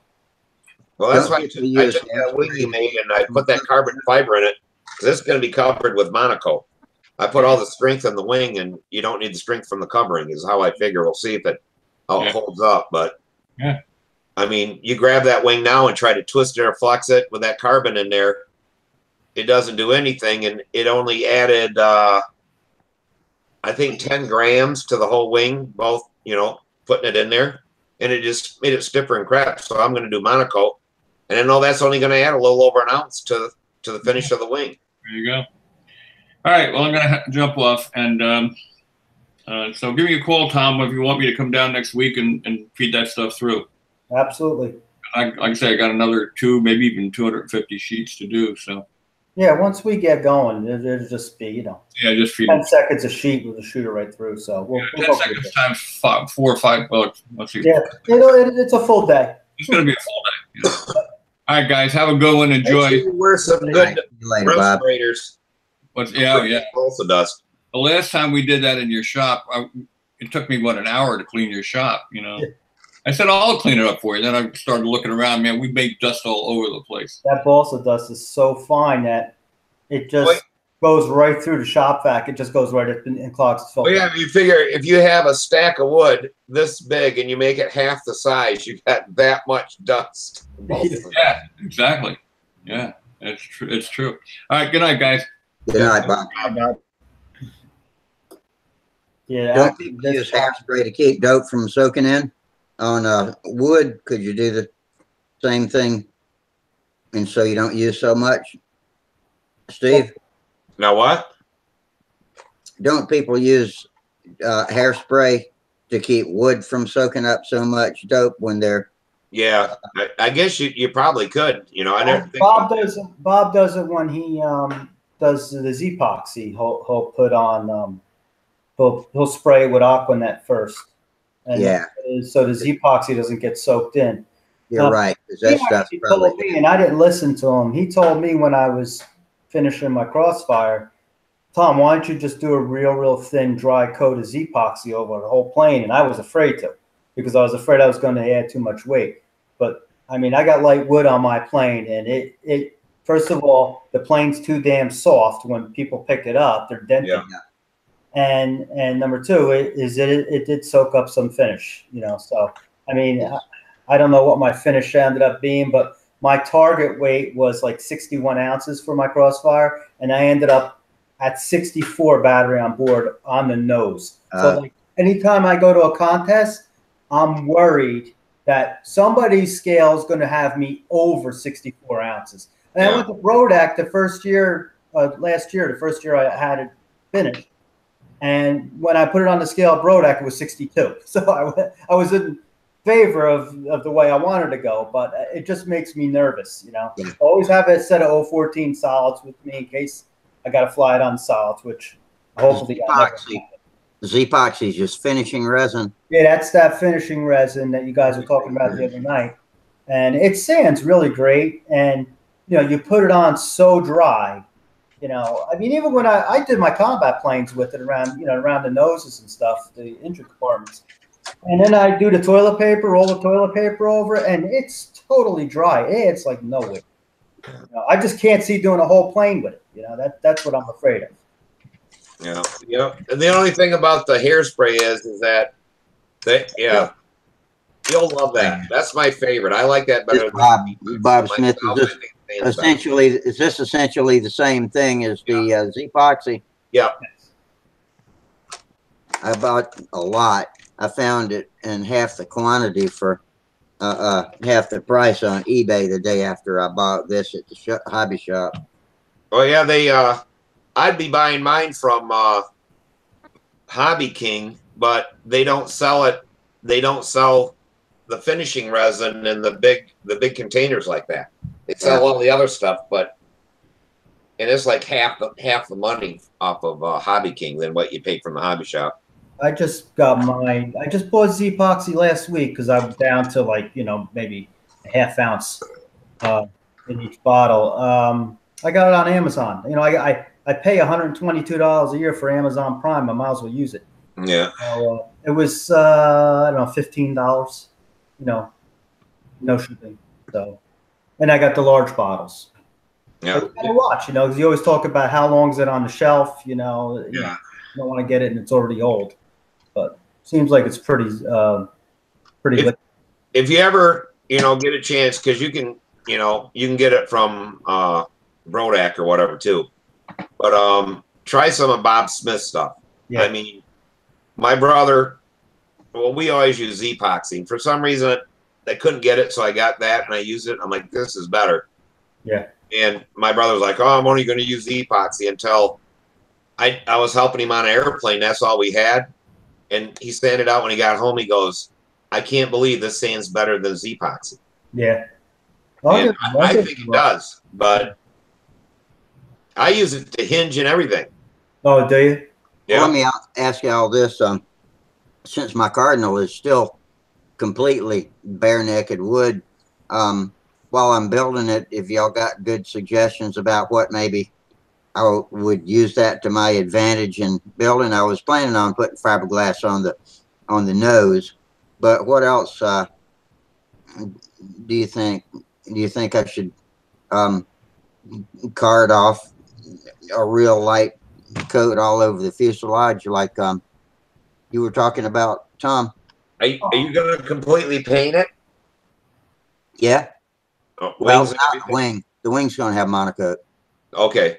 The one thing is you want to do is that if you do with your with the epoxy, is along the stab at the fuselage, bring that out an inch so that your monocoat goes over top of that and you won't get oil soak. Oh. And I do that. I actually do put a little bit and wipe it off on the leading edges of the wing and the stab. Same thing, about an inch, real thin, dry. Then when you put the monocoat on there, if the monocoat ever comes loose, you won't oil soak. Yeah, that's a good idea. Yeah, that's a good idea. Rusty, as far as doing the whole fuselage or anything like that, I don't know if that's necessary. Probably the wood that's in the Brodak kit is probably not that super spongy wood, light stuff. So you're not going to absorb that finish like a couple. I don't know. A couple guys may have picked up my plane and had the arming plug in their hand like this, and then picked the plane up, and I got all dents on the front of my fuselage on the bottom of the plane. Yeah. Now I'm going to fix all that stuff for the winter because I'm going to the Nats next year. I need every point I can get. Right. I had a couple anywhere on my plane where the insignia blue is. I guess it really takes the intensity of the sun, and it's blistered. I fixed the Air Force insignia, stars and bars. I fixed them. Now the stripes on the wing all puckered. So now this winter I'm going to have to redo them. So down in Huntersville, there, kind of has blisters all over the top of the wing now. The thing looks like it has leprosy, But yeah, the Brodak wood ain't gonna soak like that. I mean, when they call it spongy wood, they call it spongy wood for a reason. It soaks shit like a sponge, and it doesn't sand with the crap. I mean, you can't get a good sanding on it until you get a coat of dope on there and then sand it to harden it. Yeah, well, it's going to have it for sure around the nose, and especially where the end grain is on the fuselage, where the little scoop cutout is. But otherwise, use balsa-rite. They make for covering, and that glue is supposed to be fuel resistant, and that really helps on oil soak. Because we used to do that, but I always did that with epoxy on my RC airplanes. Yeah. Because that oil will find a little teeny pinhole someplace, and it will like where the landing gear struts are bored through the fuselage. Of course, I'm not going to have that, but on a lot of planes, you get it all up in there. Well, on that SB-11 of Samantha she flew, when we first started flying it, it weighed 59 ounces. When the tail cracked and I found out that everything was oil soaked, I threw it back on the scale. It weighed 64 ounces. Holy crap. It had gained 5 ounces in oil soak. Any holes I bore for whether it's screws or anything else, I take a toothpicks and Minwax polyurethane and make sure I get all soaked in around the insides of boreholes like that. And anything I can think of, I usually do that, or epoxy goes around where the engine mounts and the tank mounts. Yeah, because when we stripped that SB11, I painted the fuselage. I ended up taking the wood out and throwing it away. So they said, oh, you can use this shit for spot remover, and you can get, you know, do this and that. And I soaked and soaked and soaked, trying to soak oil out of that wood. Yeah. And I cut it out, and I could squeeze it with my finger and make the oil come to the surface on that wood. It was horrible. I couldn't believe. But I seen a Windy video on one of his painted airplanes that the wing folded on it, and he grabbed the wood on the video and squeezed it, and the oil would come out of it. Yeah. Oh man, that's a mess. That is one benefit about electric. I got to tell you. Well, now that I got this finishing resin and know more about it, I know that all of the planes that I had been painting when I built one with epoxy around the nose, and you know, it makes an awful looking finish. I'll be using this finishing resin in place of that. It'll come out real nice, and if you go around your stab and the wings, yeah, let's that, just bring it out about an inch. That'll stop.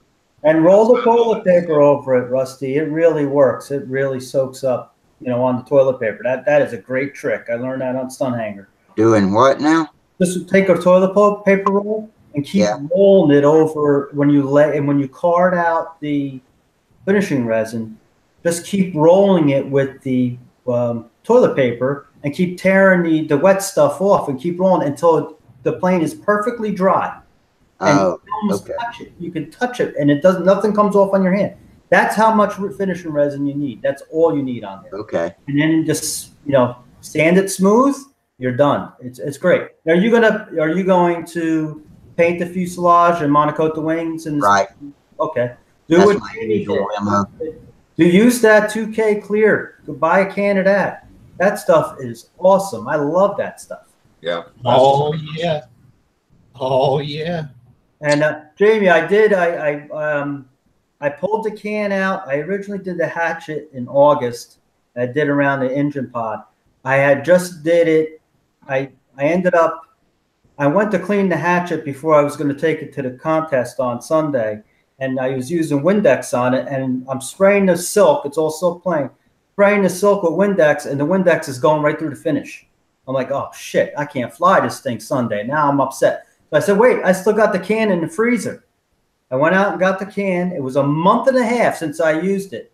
Warm it up. I let it warm up. I didn't warm it. I let it sit for an hour just in the shop. It warmed up enough. I shook it up, sprayed it.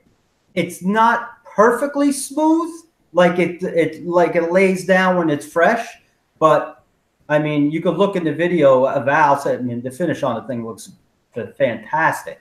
So what I did was I took it out of the freezer and put it in. I took a thermometer and got 100-degree water and floated the can in 100-degree water. Then I would shake it around. I used to do that with the monocoat spray cans. I used to do and then go and grab the can and you feel it. You shake it. It still felt cold. Put it back in there again. Shake it up till you mixed it all. And then when you shook it and it wasn't cold to your hand, I sprayed. We did Samantha's. We fixed hers, and you cannot tell from the first time we did it to the second time we did it, and it was 2 months that was in the freezer. I sprayed a can 6 months later. I had it in the freezer for 6 months. I couldn't even believe I shook it and the ball rattled, and I sprayed the stuff out. It did come out. I think I told Jamie on the forum. It came out as rough as the road, but it sanded out, and then I polished it. Yeah. Well, Steve, I was going to do exactly what you were saying. I was afraid the stuff was going to kick. I didn't have any more. I was afraid if I put it in warm water, it would kick off on me, and I couldn't spray it. So that's why I said, you know what? I'll let it warm on its own. I'll just wait. I'll be patient, and that's what I did. So now the whole combat plane has it on it. I was too stupid to even think about that. Yeah. I just warmed it back up to 90 degrees or whatever, and then sprayed it, and it worked great. Hi, Gerald. How you doing, Charles? Hi there, Hi, Tom. Jeff. See you again. But I always said is what you need to do is have like 4 airplanes ready to spray that on there. Yeah. Because that can will do 4, 5, maybe 6 airplanes. My first airplane, I did use the whole can on one. Oh, Oh, it looked beautiful. Me too. I did that on my primary force. Yeah. And but with the twister, I ended up sanding out all that rough shit with a Windex and 1500, and then came back with a fresh can of the Glamour High Gloss, and it just one wet coat and it's good. The whole thing matches. yeah, That's it. but you can actually buff that stuff. It buffs Oh, it really buffs nice. great. It buffs. I don't know where it's at now. Jamie, when you hit that with 1500, if you had just maybe hit it again with 1800 or 2000, and then used like McGuire's polishing compound on it, it would have just buffed right out like it looks now, and not added the weight. But one coat on there with the twister, you're fine. It's still probably pretty light. It was light to start with your twister. Yeah, I mean, it only added 2 ounces whenever I was done with repairs and everything, because it's the first go around it was 38 when I finished, and now it's at 40. Yeah, I mean, it still flies all right though. Yeah. Well, it's like Samantha's Tempest, the first one she ever sprayed. She sagged the rudder, and she was all upset.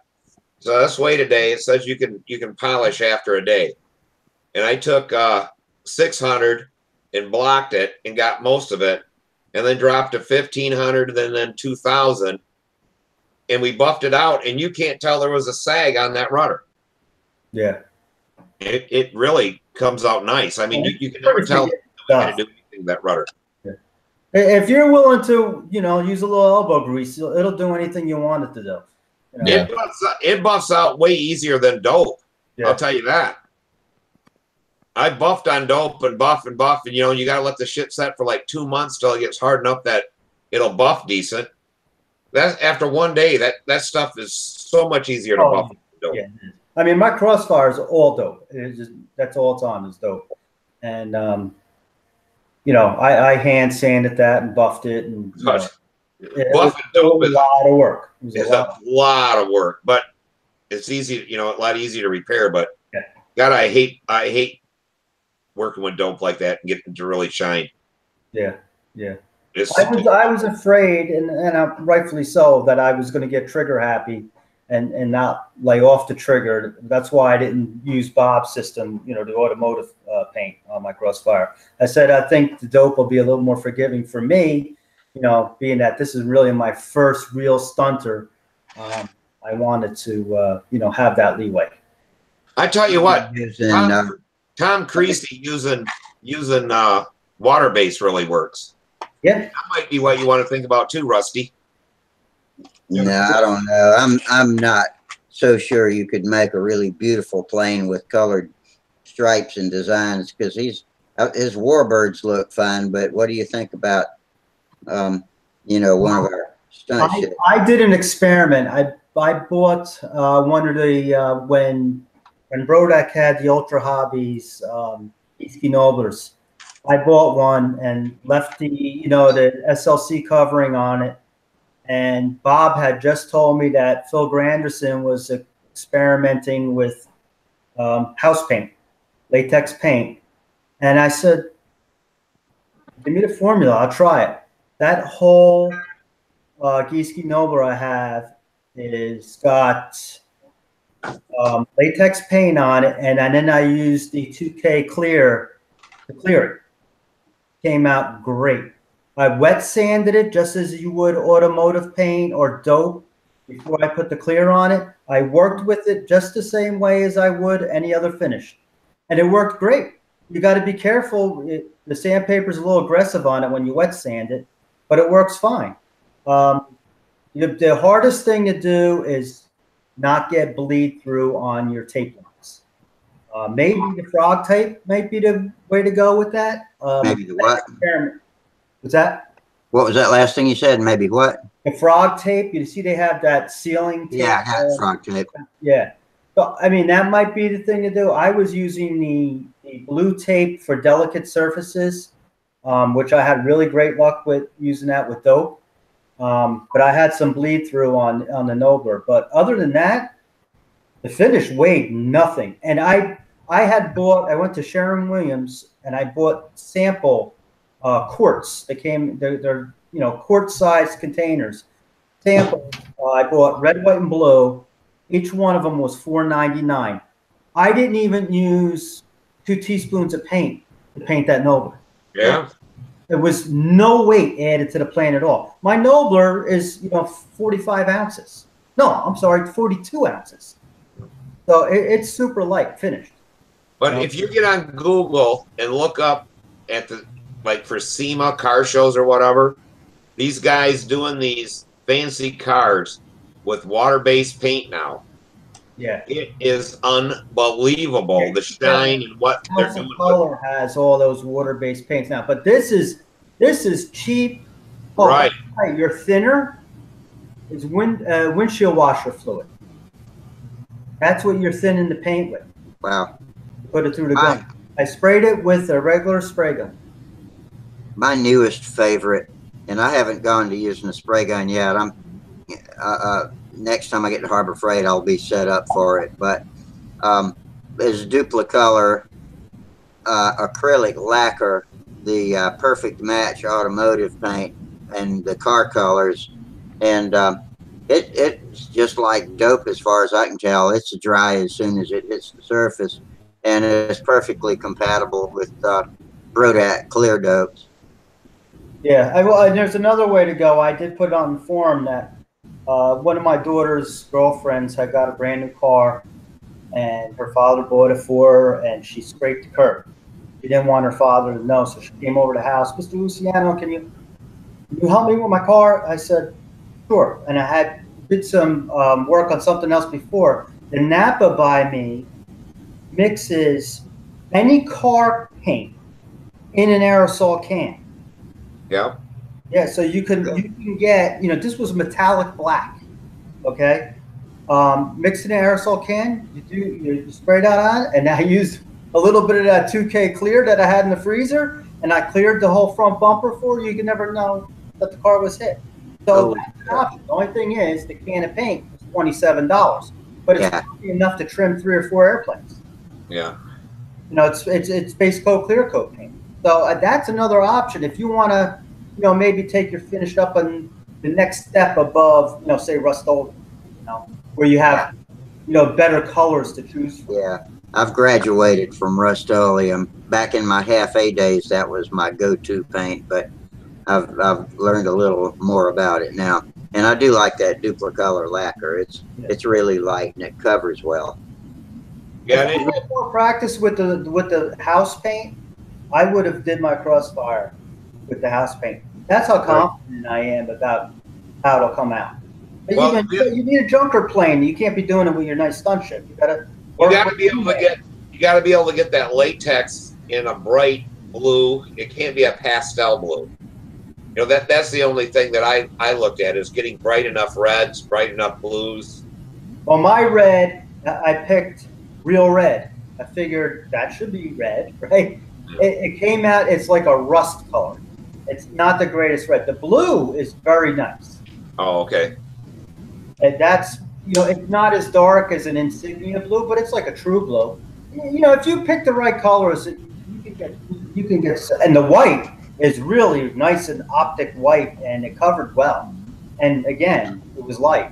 With white, you can add a lot of weight. But what I wanted to do was do the White House paint on a plane, and I'm going to do it one of these days with that. And then at Hobby Lobby, they have all these acrylic lacquers that are crazy colors, and then use that for trim. Yep. Because I did a little experimenting, and it doesn't have a lot of hiding power. But if you go over white, it's fine. Yeah. But if you go over the balsa wood with that brownish color, you'd have to add too many coats. Yeah. But I'm thinking with the house paint being that covers so well, and then use the other acrylic lacquers for your trim colors might be the way to go. I just haven't had a chance to. No, you definitely need some planes to play with, Right. This is the stuff I've been using, and it's acrylic enamel, or it's actually an acrylic enamel, and it thins well. It sprays almost like a lacquer, and it's available in a whole lot of different ones. And if you look on it, actually says model planes. Oh yeah. Oh yeah. No kidding. And it's in a whole range of colors. And I started using it on the boys' planes and just went over it with a 2K clear, automotive clear. And it worked so well, I thought, oh, carry on. And like the one behind me, the Vindicator, that's painted. All the colors are acrylic enamel.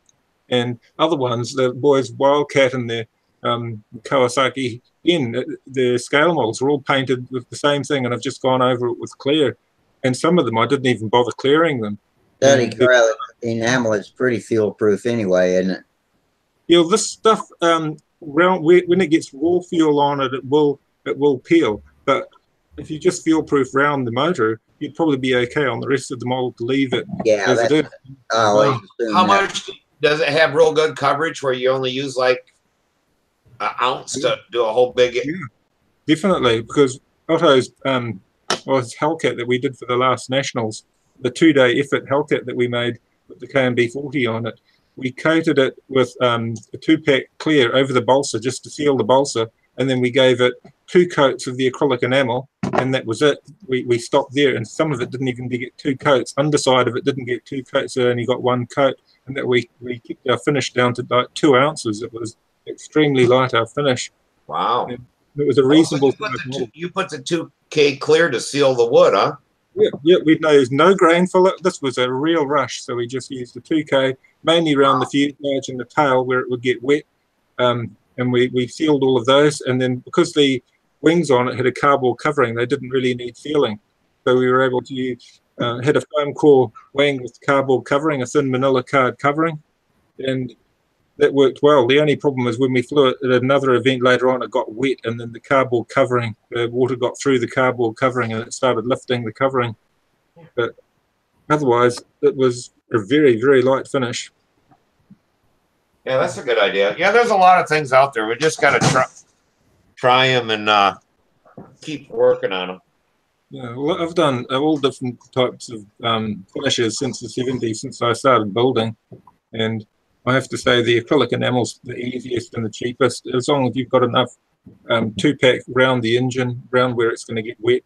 It's fine, because Otto's got that, a little model he made when he was a little tiny tot. This one here. Let's pull it down. This one was covered with acrylic enamel, and he flew this as virtually when he was, as soon as he started to walk, he's been flying this thing, and it never got fuel proofer. So the paint's mucky now from dried on fuel, but it's actually survived amazingly well. That was his first little scale model, and it was all acrylic enamel. Yeah, because if you hit that with K2, it would shine like crazy, because it doesn't matter your base coats how flat they are; it's the top coat over it. Yeah, that's okay. No matter what you put it on, it's going to look great. Yeah. Yeah, I think you could spray 2K on sandpaper and make it shine. Yeah. Yeah. Well, with the custom car finishes, traditionally they'd use heavy metal flake, and it would be like sandpaper, and then they just give it layer upon layer of clear. Right. And once you covered all the metal flake, then you start polishing, and you have a diamond smooth surface, but underneath there's these coarse metal flakes buried underneath all that clear. And yeah. It's a lot of fun doing all those custom finishes, but they wouldn't work on a plane, on a motorbike or a car. It wouldn't be applicable. But yeah, you might, Rusty, just get some house paint if you got some laying around, and just spray some out on a piece of balsa wood or whatever. Yeah. Just do a little test deal, and when I got my sprayer, I'll mess around with it. Don't forget, you still got to seal your wood with dope or whatever, so the latex paint, the water is not contacting the wood. It'll warp. That was what was great about the Moon's, Nobler, because it was all covered in that, that SLC, the clear plastic. So I didn't have to worry. I just shot the, scuffed it up and then just shot the latex right over the top. It's never peeled off or anything. What's that? It's never peeled off or anything? No. It's on there just like the day I did it. That was like 4 years ago. When I get my sprayer, I'll do all kinds of different paints and see what I can do. Yeah, I got all kinds of house paint. And I used nothing. And like I said, they were $4.99 because they were the samples from Sherwin-Williams. Yeah. And Wow. they were a quart. And you can't even tell I took anything out of the containers. You know, it just was amazing. It was weightless. You know, so you just can't go crazy with the clear. Like I said, and probably the SLC covering didn't add more than an ounce to the whole airplane. So you got about a 3-ounce finish from wood to shiny. Yeah. Yep. Somewhere around there. I was very happy with it. Okay. So, A traditional dope finish on a white model, that could really pile on the weight because you just couldn't get the coverage. I remember doing in the past. And, yeah, I got a lot of weight on my Crossfire to get it covered. And I was, you know, well, I found out later, I was putting, when I was clearing it with the clear dope, I was trying to, you know, I painted cars and I paint heavy equipment, my own heavy equipment and stuff. But, you know, I know how to lay paint on to make it shine. Well, with dope, you don't do it that way. You have to put it on kind of dry. I was trying to lay a gloss finish on my clear. And what I was doing is I was actually getting the white so hot, it was turning, it making black streaks coming in because I was laying it on too wet. Yeah. I was actually blowing the pigment right out of it. And, so I was having some trouble. I probably have an ounce too much. Yeah, I tried that too. Like, Wendy on his last coat. I don't know how he did it. Yeah, he put in like 80% thinner and shit. I'm like, oh, okay, I'm gonna try that shit. I ruined the whole finish. Yeah, and then he wrinkled so the damn finish, and I don't know how he did it. He goes over it, he puts one coat on, then he turns it over, he puts a coat on that side, then he turns it over again, puts another coat on that side. And even Bob Brookins would say to him, Wendy, you're putting like 3 coats on there with your one coat. But yet, his finishes were where they were. But Wendy did sand a lot. He put the weight on and he sanded it back off to get it nice and flat. Yeah. So, but, it's your finish is how much you want to put into it. And it's all about sanding, like Sparky says. It's all in the sanding. Yeah. Well, I've heard a lot of guys say Wendy built heavy planes, and so that might be part of that. Yeah. Possible. I was just going around. I wasn't back into the hobby yet, but I was just I don't know, in the early maybe the mid 90s. I saw the Testarossa at Middlesex Field, and it sure looked nice. I didn't know much about stunt planes. I was not into stunt. I just got into stunt 4 or 5 years ago. Mm-hmm. It was a nice looking plane. That's the one Mike Lonsky just transferred to a new buyer, isn't it? Yes. Testarossa. That plane's pretty old. Yeah. Yep. Yeah, it's beautiful. I seen that at Brodak that one year that he had it there. Yeah. It's a pretty airplane. There's no doubt about that. Yeah. But nobody will put it on a scale. I kind of wondered what it weighed. Yeah, I mean, all his planes were beautiful. I mean, I learned a lot. I go to bed every night watching a Wendy video, and you do fall asleep watching them, but there is a lot of good information in those videos. A lot of stuff. You got to get through all the fill, but in every tape, there's something you can learn. That's for sure. Well, yeah, I'm always on the fast forward, like when he's drawing out, when you paint and it gets leveler and you're sand, and I'm like, I'm fast forward through all that. So I wish somebody could take the time to go through them all and kind of document what's on them and make a appropriate label to help us search for things. Go back and try to find out what you saw. I was trying to find the ink lines when he did the ink lines on the Novanta. Oh my God. I went, it was 2 days trying to find the ink lines on the Novanta, because not only are they not identified right, but they're not in order. They're not loaded up in order. So, you might have series 900, dating back a year, then it dates back 5 years. There's just no order to it all. So you really do either have to save them, like them and save them and kind of chronicle them. Or like you said, it'd be nice if somebody like at the beginning of the tape said this, and this is on this tape. you know, Yeah. or on the YouTube heading, you know. Somebody would have to have a lot of time with nothing better to do that. Well, that's like I got the Brodak dope ones of his. And I think that if you got out all the fluff and all that out of there, you could probably have it on one CD instead of 5. Yeah. Yeah. But that's what Wendy does. I mean, he chronicles his life, really. Yeah, I like to see him feeding the fish and watching the birds while he drinks his coffee sometimes, you know. And then, I mean, he does the same thing with the motorcycles now. He does the exact same thing, you know. You go for a ride with him on his motorcycle. Now, when he's in the wintertime and he's refinishing bikes, I watch his tapes because you can learn a lot still. He uses all his modeling techniques to you know, restore motorcycles. Yeah. So I watch those, and you know, I still learn what he does. I mean, the guy, there's no doubt about it. The guy's talented, you know, and it makes it look easy.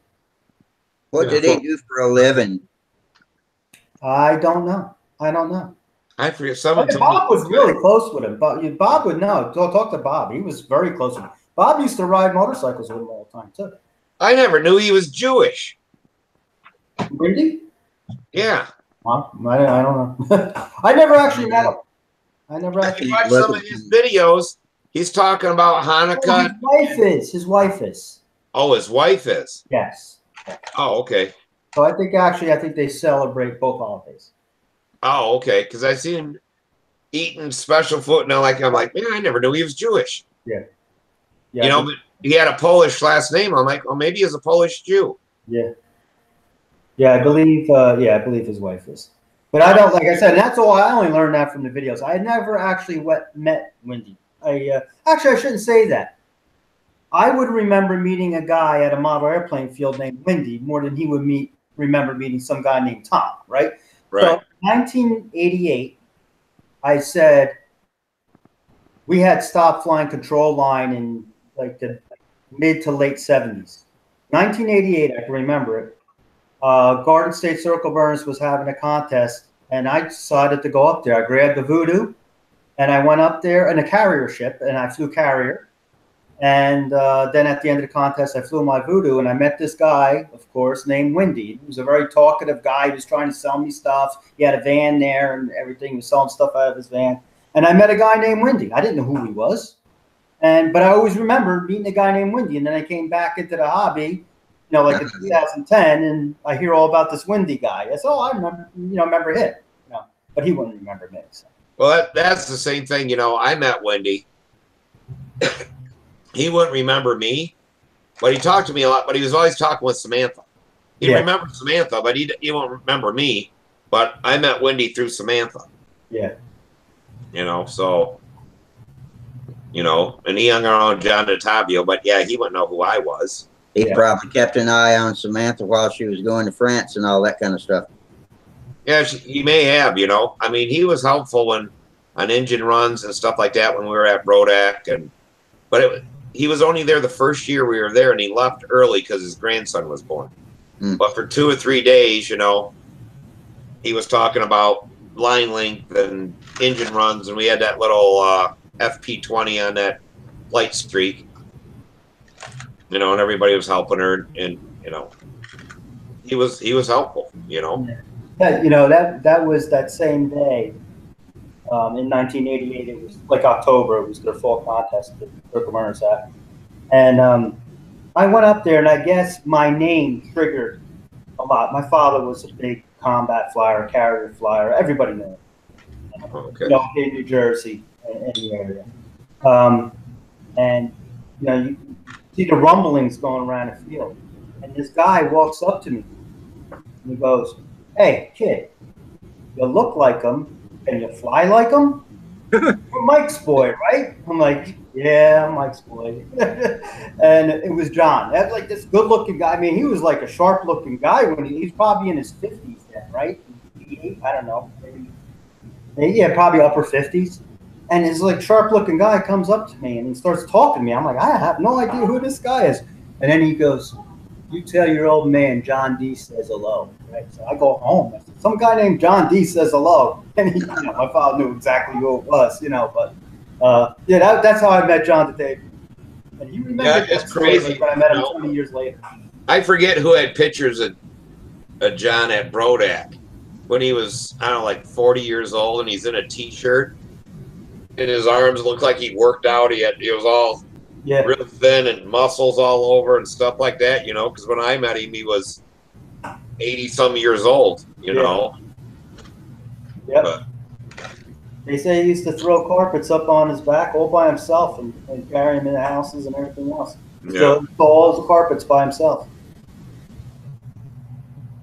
Yeah, and he had his plane in his car too, with the carpet. in the van. Yep.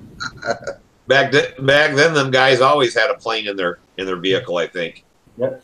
Well, I learned about Wendy and Bob Handel, the Flying Models magazines. What you got there, Jamie? What did you buy? 40. Jamie. What did you buy? Oh, that's my score of the day. FP40? FP. 20? 20. At 20 FP for $20. That's good. $1 per cube. Yeah, I guess they're powerful engines. Now, let me see the other side of it. Which side? The FP side or the number side? The FP side. I need to see the other side. Okay, you got the good one. Is that the ABC or the steel one? Yeah, that's the ABC. Yeah, like under the mountain. I thought I was going to have the big scores on eBay, and I bought 2 of them, and they're the steel cylinder ones. They're not as good a performer, but don't they last longer? Well, Steve, doesn't the steel last longer? They're a couple hundred RPMs less, is all it is, you know. Yeah. But the steel ones weigh a little bit more on the small models, but they seem to run okay. But I thought, because I got them for like $20, I'm like, wow, I really got something. And they're like the steel ones, and nobody wanted them. But did you ask if it lasted? One lasted longer than the other? Yeah, because from my experience, the ABC ones, or the ABN really, they tend to lose their fit quicker than the steel. The steel ones seem to just be more long-lived. That's just my own experience. And I found that the steel ones start a little harder, but they run. I mean, we ran one for years, and it never changed. Yeah, Gerald, I would agree with you there that steel would last longer than ABC, ABN. Yeah, they tend to lose their taper if there's any taper there, or if you get any dirt on that ABC on that aluminium piston, and they score up, then that's it. I forget which FPs I have. I'd have to check them. You can check them with a magnet, I think. See if the liner is magnetic. Well, you can tell by the case. The ABN one has the wide side on places FP, and the steel ones have. You can see where the ports are formed in the case when they make it. The steel one's got the big bulge on the side, right? No, ABN's got the big bulge, and the steel one's got the ones you can see. Yeah. You can see the individual channels. Yeah. That's how you can tell the difference. That's why I wanted to see the other side, and I knew it was the ABC one or ABN or whatever they call it. Yeah, I showed it to my buddy. He has that 20 FP on his Skyray, and I said, "What do you think it is?" And he just looked at it. He's like, "Oh, it's a good one."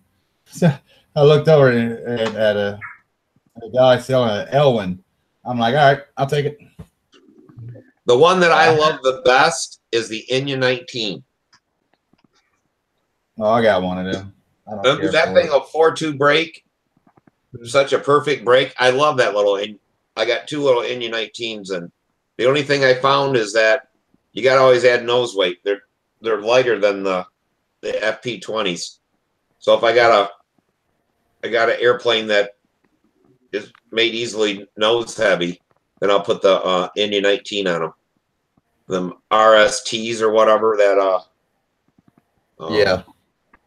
The gotcha streaks or whatever it is. Yeah, The one the that fits- ones, you always got to add tail weight, but if you put an Indy 19 on there, you don't have to add any tail weight. Yeah, because I have one I had on my fire cat, but it was too light. It was so tail heavy. If they did a bull, Other than that deal right there, I got a bi-slob in the box, ARF in the box for $50. That's a good deal too. yeah. Yeah, the one year at Brodak, guy came out there with an Indy 19 on a flight streak and one advanced. And everyone's asking, what motor you got on there? What motor you got on there? You know, and I even asked, Indy 19. And I'm like, wow. But yeah, he won advanced at Brodak with a ARF flight streak with an Indy 19 on it. Did he have the single wheel on it? Yeah. Well, that thing would. Well, maybe he put the double wheel on it. But man, did that airplane fly good. He could really fly the crap out of it. Everybody was just so impressed. And never seen him again after that. Oh shit! But he also had oh hell, a Fox 40 Silver Fox, a Lou Wooler legit Silver Fox for $30. You should have bought it. I wanted to, but trying to budget, you know, Yeah. throughout the weekend, and I was in a tight spot, and I could have, but I posted it on Facebook, and a guy had got it, so I paid the guy for the money, then he PayPal me a little while later, in which I said, like, if I don't get paid by Monday, I'm keeping it, you know. Oh, okay. And I mean, it had like the copper anodized head on it. D Hill confirmed, you know, it showed me everything about it. It's how you can tell it's a Silver Fox. It's this. And I mean, $30 a steal. Yeah, the Sandcast 20 Yeah. Fox 29. That was pretty cool. Well, the bad thing, I never did it, and I should have, and I talked to Lou, is I had a Fox 40 bushing motor, which he didn't make very many of. And they're lighter than the ball bearing ones. And he was going to redo it for me. And he said, yeah, send it out. Them things were great because, you know, it saves an ounce off that motor and stuff. I never did. Then he died. And I'm like, well, I should have did it, but I never did. Yeah, this one was the ball bearing. Mine, I think mine is the plain bearing. Oh, that's that one that he really loved, was the plain bearing Fox 40 that he redid because it was so much lighter. But you see with mine, and apparently what D Hill had told me, I mean, I've showed it to y'all before, but see if y'all could see it real good in this picture. Yeah. Yep, that's the bushing one because it has that taper in the front there. Okay. And I see like the Venturi on this one, D said that this was probably an RC, and it was, you know, it was cut. The Venturi was cut down. And then they fitted that Venturi on there. Whereas the one that they had at the field today, it was the long square Venturi that was bored out. Well, Fox at one time quit making that long Venturi on there, and he just added a Venturi to the case, so he didn't have to make two different cases. Yeah. So he did, because I have a control line motor that I had one of the super stunts of his, and it had a carburetor on it, and I put it on the bench, and this was for an RC airplane, and the thing would not turn over 12,000 RPM. No matter what prop I put on it, whatever. Me and my brother were looking at it, and we're like, well, hell, he forgot to put the damn transfer port in there. It only got 2 ports in that motor. So I called Fox, and they said, oh, yeah, send it back. We'll send you another one. Shit. Then I found out what I had, and I'm like, oh, my God. Them things were like gold. And I had one, but I thought there was something wrong with it because it was missing a port, and it had an RC carburetor on it. But they said that's when someone made a mistake and put together a stunt motor and put a carb on it. And then they thought it was an RC motor, but all the cases, then he cut them down like that, and then you just bought the Venturi that slid in there. Yeah. And they had another motor, and I just learned about it today. It was in a K&B box. Okay, it was a K&B 40. And everybody was like, oh, no, I don't like K&B, yada, yada. You know, nobody would buy it. It was priced, I think, at $25, $30. D. Hill's looking at it. The liner is brass. And so he's looking at something else. It was the K&B 40s that Brodak, that eventually became Brodak 40. Yeah, oh yeah, they're great motors. When I was at Toledo, they had some there, and I was looking at them, and I'm like, you know, whatever. And some other guy seen them and bought 3 of them, bought all the guy had, you know. We're like, when you got that? And he's like, oh my God, these are the Brodak ones. Now, how do you know? Some other different number in that. And then everybody wanted, they were all trying to buy them from them. Grooves cut in it, I think. The piston had like 2 grooves cut in the top of it. Somewhere, you can see it whenever you, when you roll it over, you can see 2 lines. And yeah, show me something else. But when you look inside, you know, instead of seeing like a nickel ring or whatever it is, silver, it was brass. And he showed me something else. And he was like, somebody's about to, you know, score on this. And it was only $25, $30. And I think it's still in the box for sale. So if it's still there tomorrow, I'm thinking about maybe getting it. Yeah, you can sell that for $100 and some easy. And that's my goal. That's my plan. They said that was, you know, that was the Brodak 40 before he had them made over in Russia. That they really run good. That's what everybody, you know, here in Michigan anyway, they could get their hands on them things, they'd buy them up in a second. They love them things. And you want to know the kicker? What's that? It was brand new. Oh, no kidding. Still in the plastic. Go ahead, Jared. I'm sorry, I keep walking on you. I'm just does it mean the Brodak 40 is based on the old K&B 40, or am I getting it mixed up? He took before. The guy, I never remember his name, who did the Nobler, George Aldrich. Mm-hmm. He designed the Brodak 40, but before that, that was designed. George Aldrich or something had something to do with making that K&B 40 into what it was. But it's a bypass motor. It's not a Schnurl. Yeah. My brother had one of them, the ABC stunt motor, and he bought one. I don't know if he sold it or not, but I don't think he ever ran it anyway. But it was a special stunt motor with ABC cylinder piston. But Brodak made. Everybody said that was one hell of a motor. Yeah. You know, I've seen it run. I've never owned one, but they seem to run good. If you want to, you know, I mean, if you're into collecting those older engines, that's fine. But if you want competitive stunt motors, I mean, you can't beat your LA 46, a new current Brodak 40. I mean, the other ones, like the old Foxes, I run the old Foxes on the combat chips, you know, because they're period correct.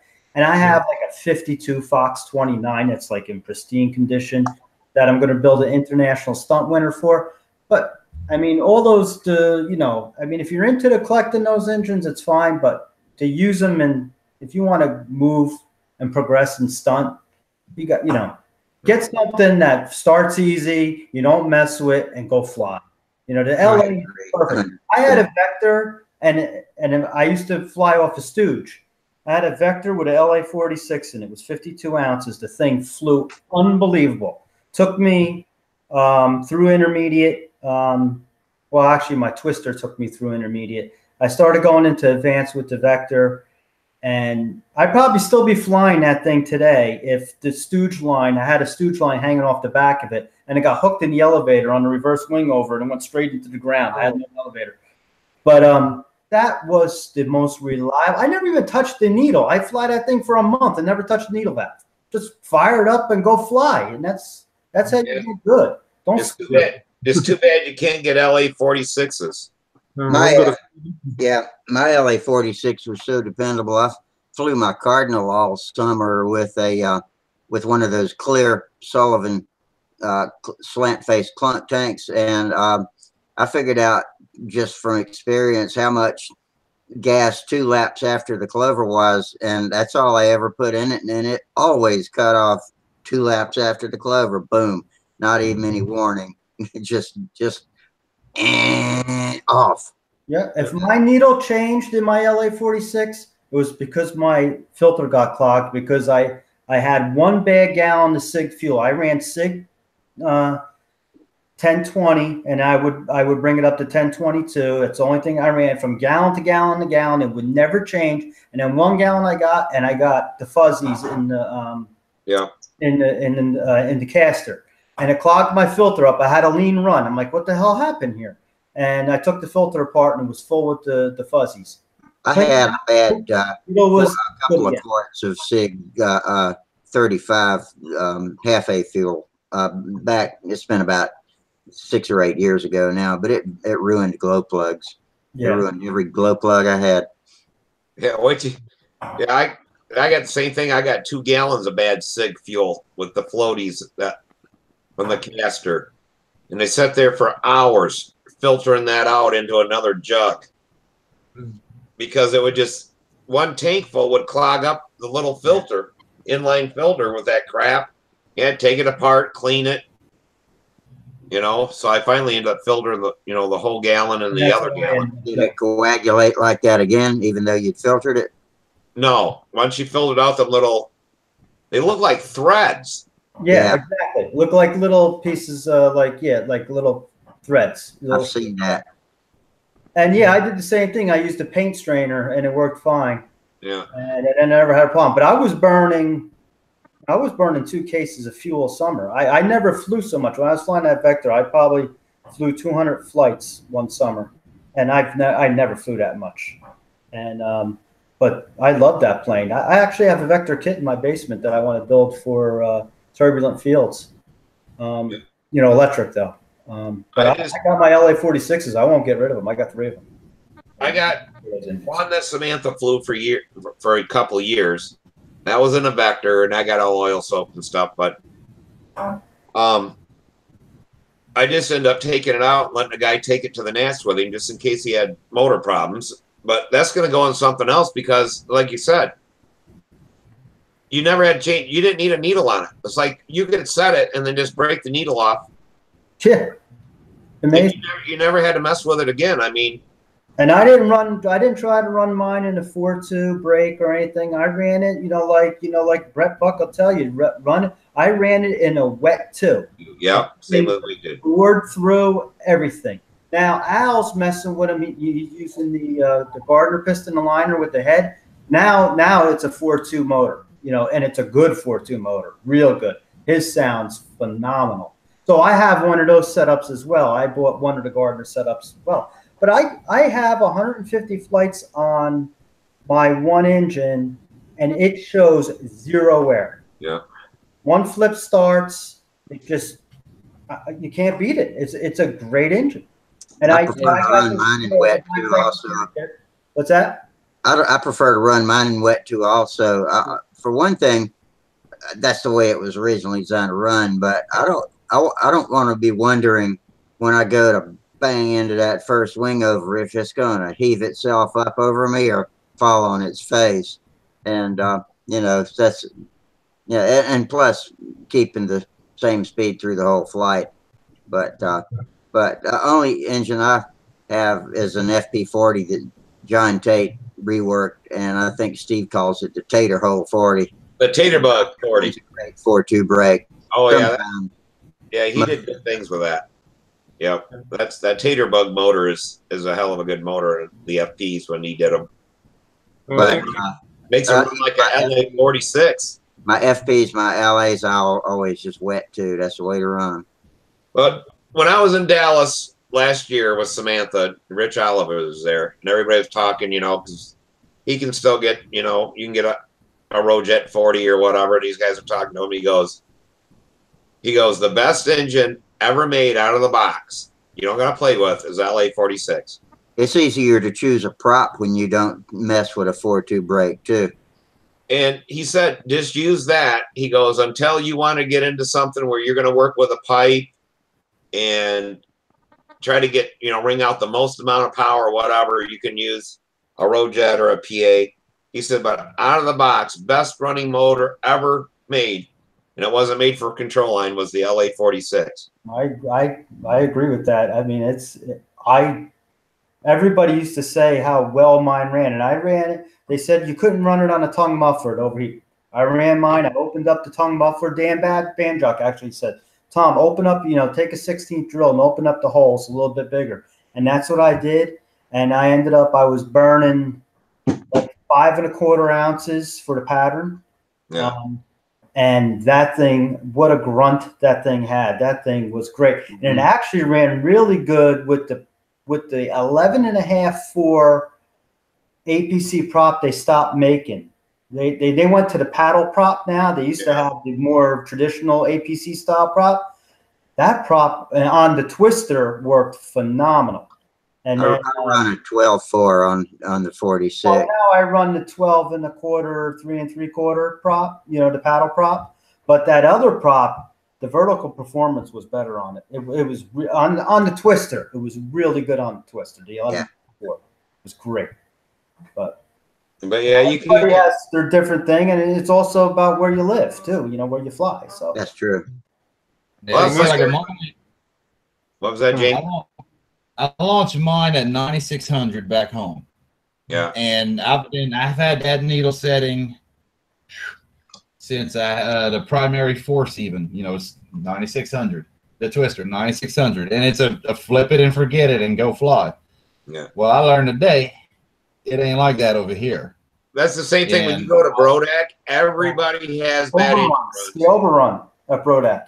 But the LA 46, once you get that set at Brodak, the amount of fuel you need for the rest of the week, you're done messing with it. It runs, but yeah, then when you go back home, you got to change back to fuel and needle setting or whatever. But yeah, once we learned where to set it, what to launch it at Brodak, I can take it back there every year. But the prop that we came up with, set the RPM. We got it written down someplace. We don't use it no more, but we set it up, and for the whole week it was great. Then when we come home, we put different prop and set the different RPM, and then it was great at home. But yeah, I mean, like over here, this morning, launching at 9600. I was cooking the circle. I mean, and just whipping it. I mean, my maneuvers are all over the place. It was going fast. And I'm running an 11.4.5 Thunder Tiger on it. And it took probably about 10 flights to finally get the RPM narrowed down, because we went from 9,600 to 9,000, then 92, then 93, then 93.5, then 94, and finally got the sweet spot back down. It's like at 93. It's like just something changed, and then at 93. Well, 100 RPM. What's your elevation at home? Your sea level, right? I think I'm below sea level down there in Louisiana. I know where New Orleans is, but I don't know, the rest of Louisiana. But where are you now? In Oklahoma, are you up in the mountains? I think it's a little higher elevation. Well, we see the difference from New Jersey to going out to by Pittsburgh at Brodak. Tom Schaefer flew his first flight. When was I there? Last year. And he ran over by like a minute just by the difference of 300 miles, 400 miles, whatever we ride to go out there. The elevation change. Yeah, and I mean, the fuel. I'm still working on the timing on it. It's either 9.5 or I guess I could say 9 3/8. It varies. There's one run I had that's a 9.5. What I'm saying, 4.5, 4 3/8. I filled the tank 4.5 ounces, and after the first loop of the clover, boom, it died on me, ran out, and then I think I did 4.5 or a little less, and I had 5 laps left over. But I think in my rookie experience, I think there was another lap added in here and there, and then a little bit of time tacking it, trying to get that damn thing set. Yeah, you got to count all that stuff. Yeah, and so I try to go a little bit more. And my buddy, he's flying a Fancherized Twister. He got the same fuel tank I got. He moved up to a 46 LA from Tower 40. Same prop. and he was having hell all day. It would run away on him in the middle of flight. It would run away, and he went because he was running on pressure. Took the pressure off, changed the prop from the 11.4.5 to some wooden 12-inch something. He didn't even know what the pitch was. It was more than 4, that's for sure. And but he was running at first 5% air, and then using 5% with some YS 2020 to make it 10%. And then the last 2 flights, we put in 1022 and Power Master 1022, and that was it. Got it settled. And that's what I run in mine, Power Master 1022. That's my preference. It's not as easy to get as it used to be.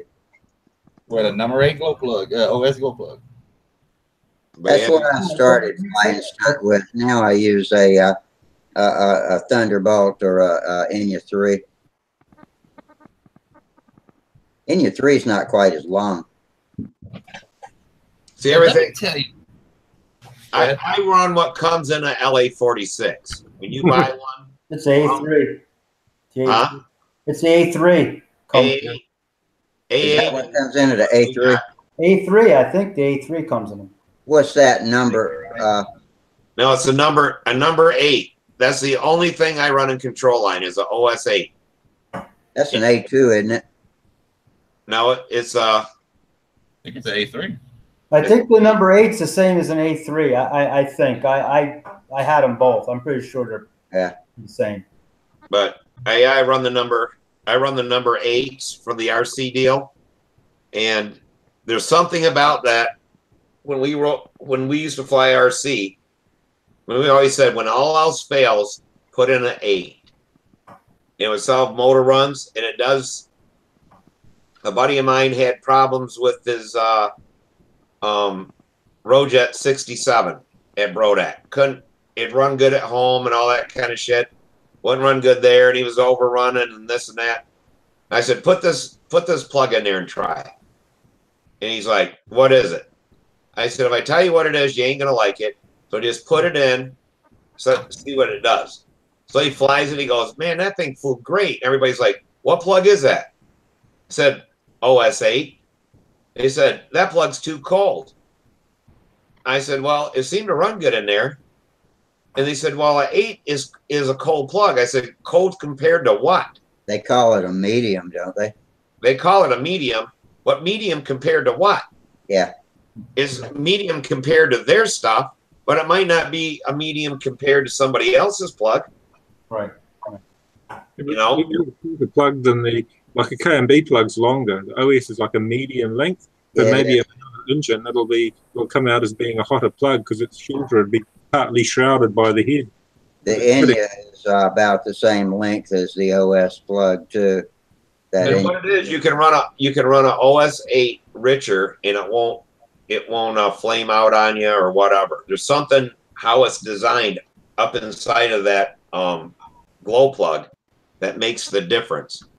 And yeah, and now that I think about it, the 8 and the A3 are different because I can remember I bought A3s because they were a lot cheaper, and I was actually getting the same mileage out of them. They really ran well in the LA-46, and I was saving like $3 a plug. I think they were a lot cheaper. But I haven't flown the LA-46 in I don't know 3 years now. Because I went to electric, and then my classic plane has got a Brodak 40 in it. So, yeah, I like the LA-46. I've got 2 of them in models right now, but most people in New Zealand flying seem to be flying with the LA or electric. It's gone one way or the other. LA-46 or electric's the predominant one. He just doubled. Well, it just wiped me out. Can you guys hear me okay and stuff? Yeah, you guys are on 2 screens now. It just going to chat. Wow. That's better than audio echo. That's because I can see out of both eyes now, so I get to. That's better than an audio echo like we had earlier with Bob. Yeah. I'm looking at 2. Oh, you're frozen on the other picture. I'm going to try to hang up on that one once. Okay. But yeah, my drama. No, you just hang up on the good one. Yeah, he's hung up on the good one. Yeah. Now we got the frozen. Frozen Steve. Yeah. After I figured it out. Here he comes. He's back, and the frozen guy's gone. Okay. Yep, there you go. after all the flights this afternoon, I mean, it was getting to where I couldn't even see my plane anymore. And that's one thing I don't like about having it as dark color, especially the fuselage, without any something vibrant to really see it. I go back to the little canopy to wipe it down and clean it. My rudder's cracked at the seam where it was glued together from the get-go. Cracked. I'm like, all right, well, it wasn't cracked before. It might have hit something, shit happens. All right, so I'm wiping down. And then I look at my tank. And my tank's still like at an angle. Like, what the hell? I look, and my tank bracket broke. Oh. Not the solder joint. The brass broke in half. Holy shit. Yeah, I've never seen that. So I got it rigged up with some bigger washers. And I mean, I got it, I nutted it up on there good, and it ain't moving. So I'm guessing the vibration, something. Yeah. Because earlier, I adjusted the tank height because I think one of the bolts were loose. And I ended up pushing it down at some point, and it was fine. I think I might have tightened it up too much and actually snapped the brass. Yeah, there's a lot of load on the tank. A full tank of fuel is quite heavy. When my model crashed because Otto stuffed up the launch, he let go of it before I got to the handle and the ground. The tank pulled out. It just ripped all the mounts out because it was a full tank of gas. It only did a little damage to the model, but the tank itself just tore all the mounts. That's full tank. He launched before you got to the handle. Yeah. I don't know what happened there. Everybody had a good go at him after that. I felt sorry for him, actually, because he got the drilling about, the proper launch procedure and all that. I don't care who you are. That's funny. There's the one way I used to mount a tank, and it's the only way I've always had that never fails. And that's can you see my mouse? I used to take a 1-inch strap made out of like a thinner can and make a bracket around it and then bend it 90 degrees and clamp it, and bolt it onto the side of the fuselage. Those brackets, either the solder joint breaks or I would never have good luck with the brackets. But they're nice because you can adjust the tank up and down if you want. But I ended up always just putting the strap right around the tank and then screwing the strap to the fuselage. And then never breaks, never comes apart. I usually make a adjustable back plate and cover it with urethane and I've seen guys do that. Zip tie the tank to that. Yeah, I mean, I got somebody that my other Cardinal has that. It has a little wooden thing, and it's made for a clunk tank, and it's slotted in the back so you can run zip ties around it, and then you just adjust a little platform. Yeah, that's good stuff. I've seen one of them brass straps break. My dad with his Ringmaster. I never use brass. Brass is too brittle. Oh yeah, I learned that day. He was flying, going around doing circles and he was using a brass tank. This tank's probably 4 to 5 ounces. This big old brass tank. He's going around. I see something shiny. We're flying at a ball field, at a ballpark. It goes over the fence. Home run. All right. And engine dies. He lands. The hell was that? It's your fuel tank. Over the fence, got the tank, and he still has that same tank strapped on that Ringmaster. And it was like, that's the best tank in the world. It won't rust on you. I'm like, yeah, but it probably weighs 15 ounces. Yeah, and they crack. I have like 10 brass tanks brand new in the box down in my basement that were given to me. I won't use them because they crack. Yeah. Melt them down with baby shoes or something. Yeah. You can get aluminum from K&S and the strips, and I'll use that for tank mounts to go over the tank, because brass will work hard and it'll crack because it's got copper in it. I mean, copper, you take a piece of soft ground copper and bend it back and forth a few times, and it gets harder and harder and harder. Copper work hardens. Yeah, that's what I said. I'll cut like a thinner can, real thin steel, and make a strap out of that, something like that, or aluminum. I use aluminum flashing, step flashing for houses. Little squares of it. They work perfect. Just cut them in 1-inch strips or 3/4 inch strips, and you can make brackets or whatever out of it. That's what I use. And it's thin, it's light, and it's flexible. The vibration kills brass tanks and straps. 100%. That work hardens that stuff up till it's hard as a rock, and then it'll finally crack on you. Here's a couple of kits I have gotten over the last year or so where the straps that come with it, they're not brass. They almost look aluminum, but they look like they might be tin. Yeah, right. They almost look like that's exactly what like the inside of a thinner can looks like. It's like a bronzy color on one side and a shiny steel color looking on the other side. Yeah. Seems to work. I'll have to look. I got some of those in the hardware kit with the Cardinal, but I wasn't really planning on using them. I don't like soldering to the end of the tank. If the tank's not leaking already, then I don't want to be soldering on it if I don't have to. And that's what the straps I make, and that's how I learned when I was a kid. There's nothing soldered to the tank. You just bend it right around the tank, and then you bend the 90 at each end, and you bolt it to the fuselage. Yeah. It's saddled, to the fuselage, to the side of the fuselage. And then you can make it adjustable too. You can cut slots in it if you wanted and use a washer. I've done that. We used to never do that back then. You used to set your tank in one spot. If it worked, it was good. You were good to go. Right. 1/4 inch above the needle valve, it was good. That's even less good. It's like if it didn't run good, you build another airplane. Yeah, right. Exactly. It's like here's like the rule of thumb I use with lining it up the tank to get the tank height with my 46 LA. Turn it over like so. Look at the angle. One fin slot above the glow plug. Line it up right there. Yeah. 1/8 inch. Yeah, I'll lay a straight edge in that slot on mine too. The first full slot above the glow plug. Because this plane crashed, I took this tank, threw it on my primary force, lined it up in that slot, and never touched it. And then whenever I fixed this one, I took it off, put it back on this one, put it on that slot, never touched it until earlier today when, because I've been holding the plane up off the ground to backflip it, and I forced it down with my hand. I was holding it so tight, I guess my nerves were getting to me. Being as much as a rookie as I am, when I got people like Rich Oliver, John Hill, Don Cranfield, you got all of them experts, flying and all watching you. It's like, okay, one lap, that's lap one. Okay, that's lap four. Wait, no, that's two. It's I thought the same thing that you were thinking. Dennis Nunes, right? When he flew out there last weekend, he flew in front of his judges were David and Brett Buck, right? I'd be shitting a brick if I was flying in front of those two guys. Right? Yeah. How embarrassing it is just to have doing the regular horizontal eights where you get your inside's nice and pretty and the outside's this big, and then next your inside's that big and the inside's this big. In front of everybody is like, come on, man. I've been talking all kind of shit on Facebook. That's why they call it intermediate. Oh, man. The fact that, the engine's not running right, I'm like, man, I brag so much about this motor. Go to hell.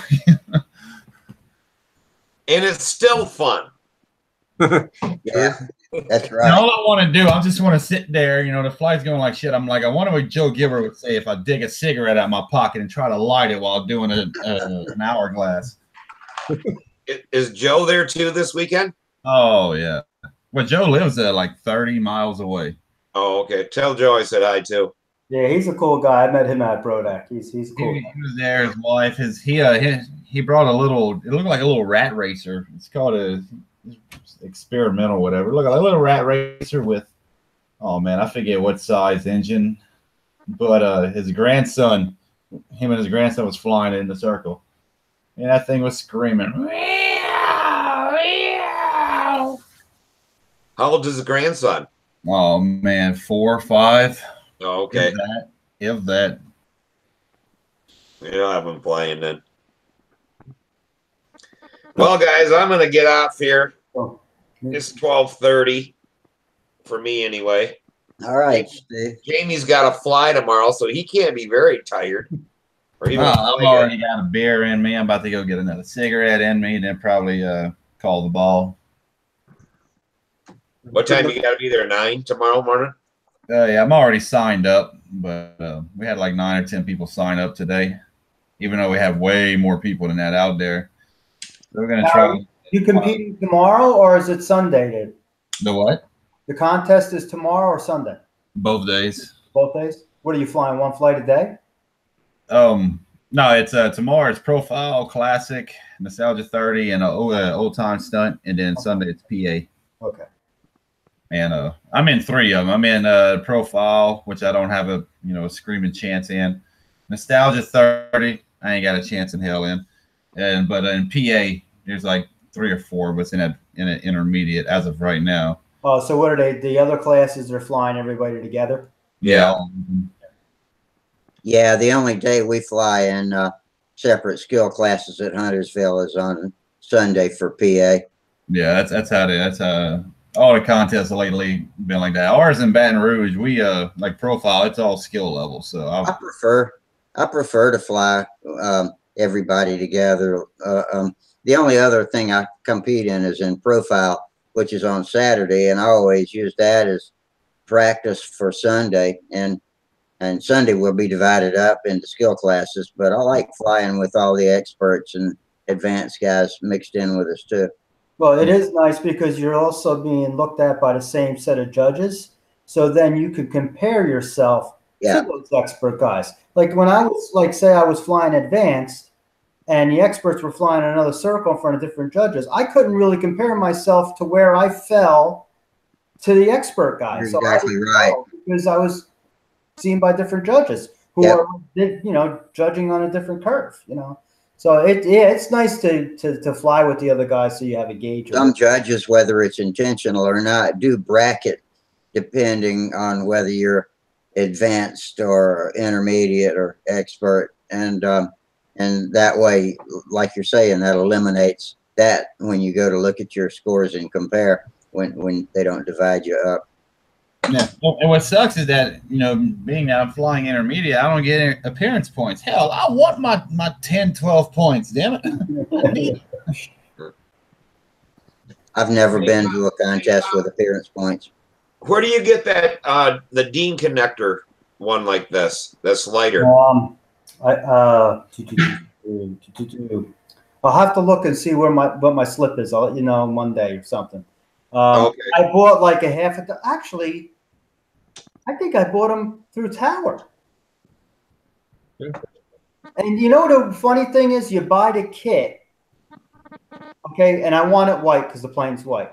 I couldn't buy the base in white in the kit. I had to buy it black. Then I had to buy the separate kit to get the white one. Of course, that kit didn't come with the arming plug in it. So, I had to buy twice as much stuff to get a complete set for myself. I want to say, I'll check. I don't know if it was Tower. Because even if it is Tower, I don't know if they would have it now. Probably out of stock. But I buy Frank Imbriaco is the first guy who introduced me to the all-electric stuff. And I bought stuff from Buddy RC. I bought stuff from this guy, that guy. He had me buying all kinds of stuff from different people. I don't remember who I bought it all from. So I'll have to look it up. I saved all the receipts so I know where to go back to get it. Yeah, because this is the only arming plug I could find. And That that's was the first one I bought. And then I got it. I'm like, wait, that's not what I'm looking for. That's not what I want. And then I did some more research, and I found the ones that look just like a Dean's plug, but it's got the little, red cover over it. Oh, okay. Yeah, because this thing is looks like a wart sticking out of the side of the plane, but I got it on the inboard side, so you don't. Yeah, well, this one though, trying to get it all turned around and it's stiff, and I'm like, man, I don't like that thing. Yeah, there's got to be a better way. One, you have to solder your wires to it. Oh, okay. And I the crossfire is very narrow, so I actually couldn't put the Dean's connectors straight into it. I had to kind of mount them on it on the side. I got it to work, but it was still tricky. Okay. Yeah, let me know Monday. Yeah. All right, guys. We'll see you later. All right, Steve. With everybody. Bye. Hmm. All right, y'all. He just on Kevin McElroy's comment about, I presume, an arming plug, arm safe by Schumacher Products or something. Yeah, that's it. Arm safe. That's the one I got. Arm safe by Schumacher. Yeah, that's it. That's who I got it from. Oh, did I get it from McDaniel's people? Who sell the NiCad The Globies, I'll have to, like I said, I have to look, but it's Schumacher. That's the brand. Yep, definitely the brand. Well, McDaniel makes glow igniters, don't they? Yeah, yeah, and that's where you used to get the not the Merlin plugs, the glow plugs. Oh man, they stopped making them. They just stopped making them. Thunderbolt. Yeah, the Thunderbolt glow plugs from too. I'm not sure if they're the ones I got them from, but like I said, I saved a slip. As long as I can find it, I'll let you know where I got it. But that's, yeah, just do a Google search for Arm Safe or Schumacher, and you'll find it for sure. So, all right, I think I'm going to head out too, guys. All right. Well, yeah, we got the combat day was a lot of fun. Yeah, thanks for putting the videos up. That was good entertainment. Yeah. For doing it. Yeah, you and Mel did a brilliant job recording that. And yeah, I just set the camera up in the morning, turn it on, and leave it there all day long. I don't, I should probably walk around like Al did and, get some better footage of, but Al's thing really, put you there. That was great. It was a great addition. But I was just looking to get some flights and the pattern thing was really cool. And doing it with Super Satan that was the first time I ever did it with something that fast. And it was really moving. Watching the videos, yeah, it was really honking. Yeah, quite incredible to watch. Yeah, you miss it. Yeah, it's just so fast. It was really fast, and but it was a trip to do it. It was really fun to fly. Yeah, it looked like whoever was that you flying in the one video I watched. I can't remember now. Was that you flying in that video that you posted on your channel of the stunt flight?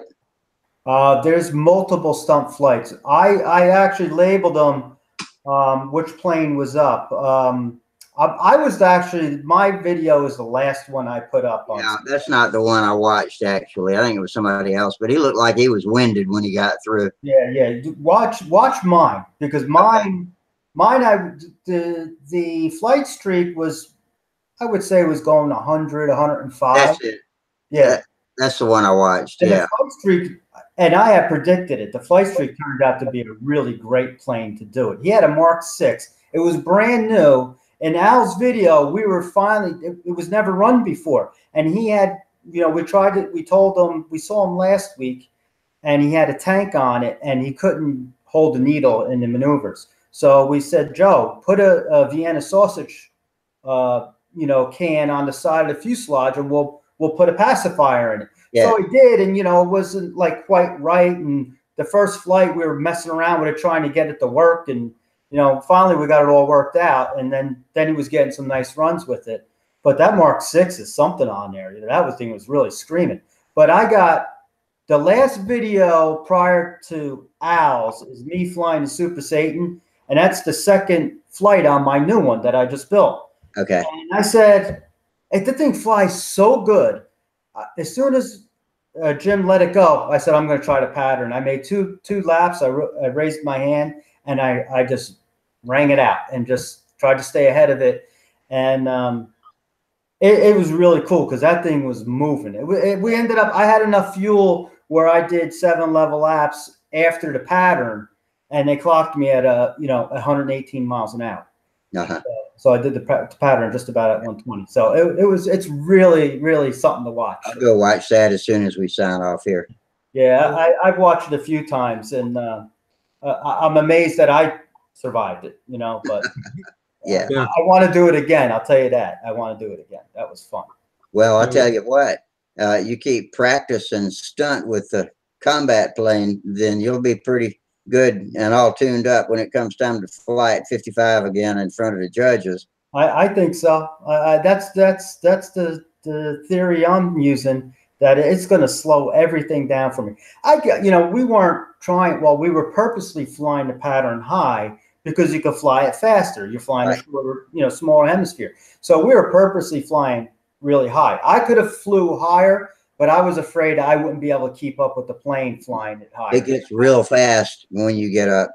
Because like I said, you'll see, it's kind of hard to see in the video, but I did my outside squares, and we're doing one lap in between. Now, one lap in between doesn't really give you time to think again. Like you're doing 2-second laps. You know? So you're like, okay, I got to do the next thing. But believe it or not, even though it's happening so fast, I knew my first triangle wasn't, like, it was too steep. The back leg was too steep. So I said, let me flatten that out a little bit. I want to flatten it out. That plane changed direction so quick and was behind me. I said, oh my God, I'm going to lose, right? And I pulled full up, and like what Bob had mentioned, I'm kind of blind right now in one eye. So I'm like, where's the plane? This is all happening in a split second. It felt like an eternity. And finally I saw the plane again, and I got it, and I just kept going with the pattern, you know. Yeah. And then, but that kind of, you know, then I realized, okay, let's not push it too hard, you know. But the plane will fly tighter than I did, okay, and I can fly higher than I did. So I could probably knock another 10 seconds off of that. So that'll be cool. But you know, we don't practice something like that. I was afraid to even do it. The first day I tried it, I was like, there's no way I could do a square maneuver at this rate of speed. There's no way. And I just, you just kind of bang it, and go for it. So it's really fun. I mean, we were having a blast. I mean, you were literally giggling when you were flying. That's how much fun, So. Yeah. I bet, man. Yeah, if you ain't got a grin on your face when you finish a flight like that, then you did something wrong. Yeah. So, and believe it or not, there were no casualties. Well, I thought there was somebody would, try to push it a little too hard and put something in, and it ended up almost being me. But yeah, there's no way I could do that right now. I mean, if I was in my normal flying shape, it would take me. I don't think I could do it right off without crashing. I'd have to work up to it. You'd have to. Like, I started with my slowest plane, like, what plane did I start? Like my straight wing Satan, too fast. My, I guess I tried with my Blitz, and my Blitz, not that it's pretty fast too. But it's a little bit slower, and it turns, it's not as twitchy. So it turns really nice. And I started with that, and I had it a little bit fat, and I kind of worked up to it, But, I've been flying all summer, okay? And for, like I mentioned, I mean, you can't expect even just to go and fly like the Super Satan if you haven't been flying in 6 months. You know what I mean? Like, I would never go out in, like, say, after the winter layoff and in May, go out and fly my Super Satan. I go out and fly. I used to go out and fly my Voodoo, because my Voodoo was, 15 miles an hour slower. And that's a big difference when you're at that rate of speed. Yeah. So, and you got to work up to it. You definitely do. At least I do. I'm not, I was never a combat guy. Like fast, like true fast combat guys. Like, I mean, Roy Glenn was there on Sunday. And he doesn't even, like, he's like lazy flying, and he's flying at 120 miles an hour, and he's like, makes it look effortless. But he's used to flying at that rate of speed. I'm not, it's just, fast guys can do that pattern, with their eyes closed. Truly. Well, it was very inspiring watching it. I've watched all the videos over and over again, and we've been trying it here, doing stunts with our 35 size, combat models. And I've got this plan for my brother. He built one before. It was an expendable, the combat wing, the vintage combat wing. And I was thinking that'd be a neat one to try. It's got the vintage look and a simple model. I've got a Voodoo. That flight streak is a really, really good plane for, it's got a big wing, and it turns really well. So, and Joe's, I mean, that really turns a corner. He had a demon there as well, Joe Daly. And he's a big stunt guy. He's a top 10 stunt flyer, and he had a demon. And the demon's got the diamond airfoil and everything. And that thing was like, he was trying to bank a corner with that thing. It first of all, it didn't turn as well. And it would really hinge on the lines. He wrote the flight streak out. He couldn't believe it. So he ended up doing the whole stunt thing, both him and Will, with the flight streak. Because Well, if it's the engine, I don't see. There's no way in hell you could fly a pattern if it was engine on you. I mean, yeah. Oh, the Demon was all over the place, and even my straight wing Satan, because it's heavy, it was trying to bang a square corner with it was tough. But this new one I have, being a couple ounces lighter, but really, whew, what a difference! Wow, amazing. so the Voodoo flies about 105 miles an hour or something like that. Voodoo with a 36X, like we talk about the Super Satan and how fast it is, and Tom Schaefer goes there with he has a 90% Voodoo, right? He scaled it down just a little bit, and he's flying just as fast as the Super Satans are. The Super Satan is a very well, as you know, Rusty, it's a very thin airfoil. Yeah, that's a knife edge. Yeah, so I mean, it's a cleaner design. What's that get you? Maybe 5 miles an hour faster. But it's all about the engine too. Larry's engines were tuned.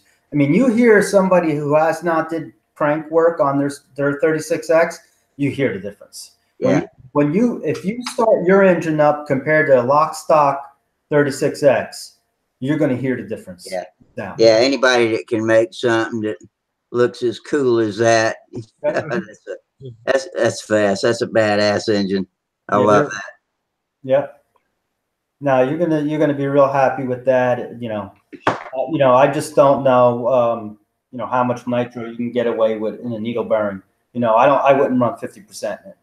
Yeah. I don't think it'll hold up. It just, the difference is, the crank is running on that bearing. Right. Where with a ball bearing, it's running on a race. The race is spinning. And this has got 2 sets of needle bearings. One here. Just one.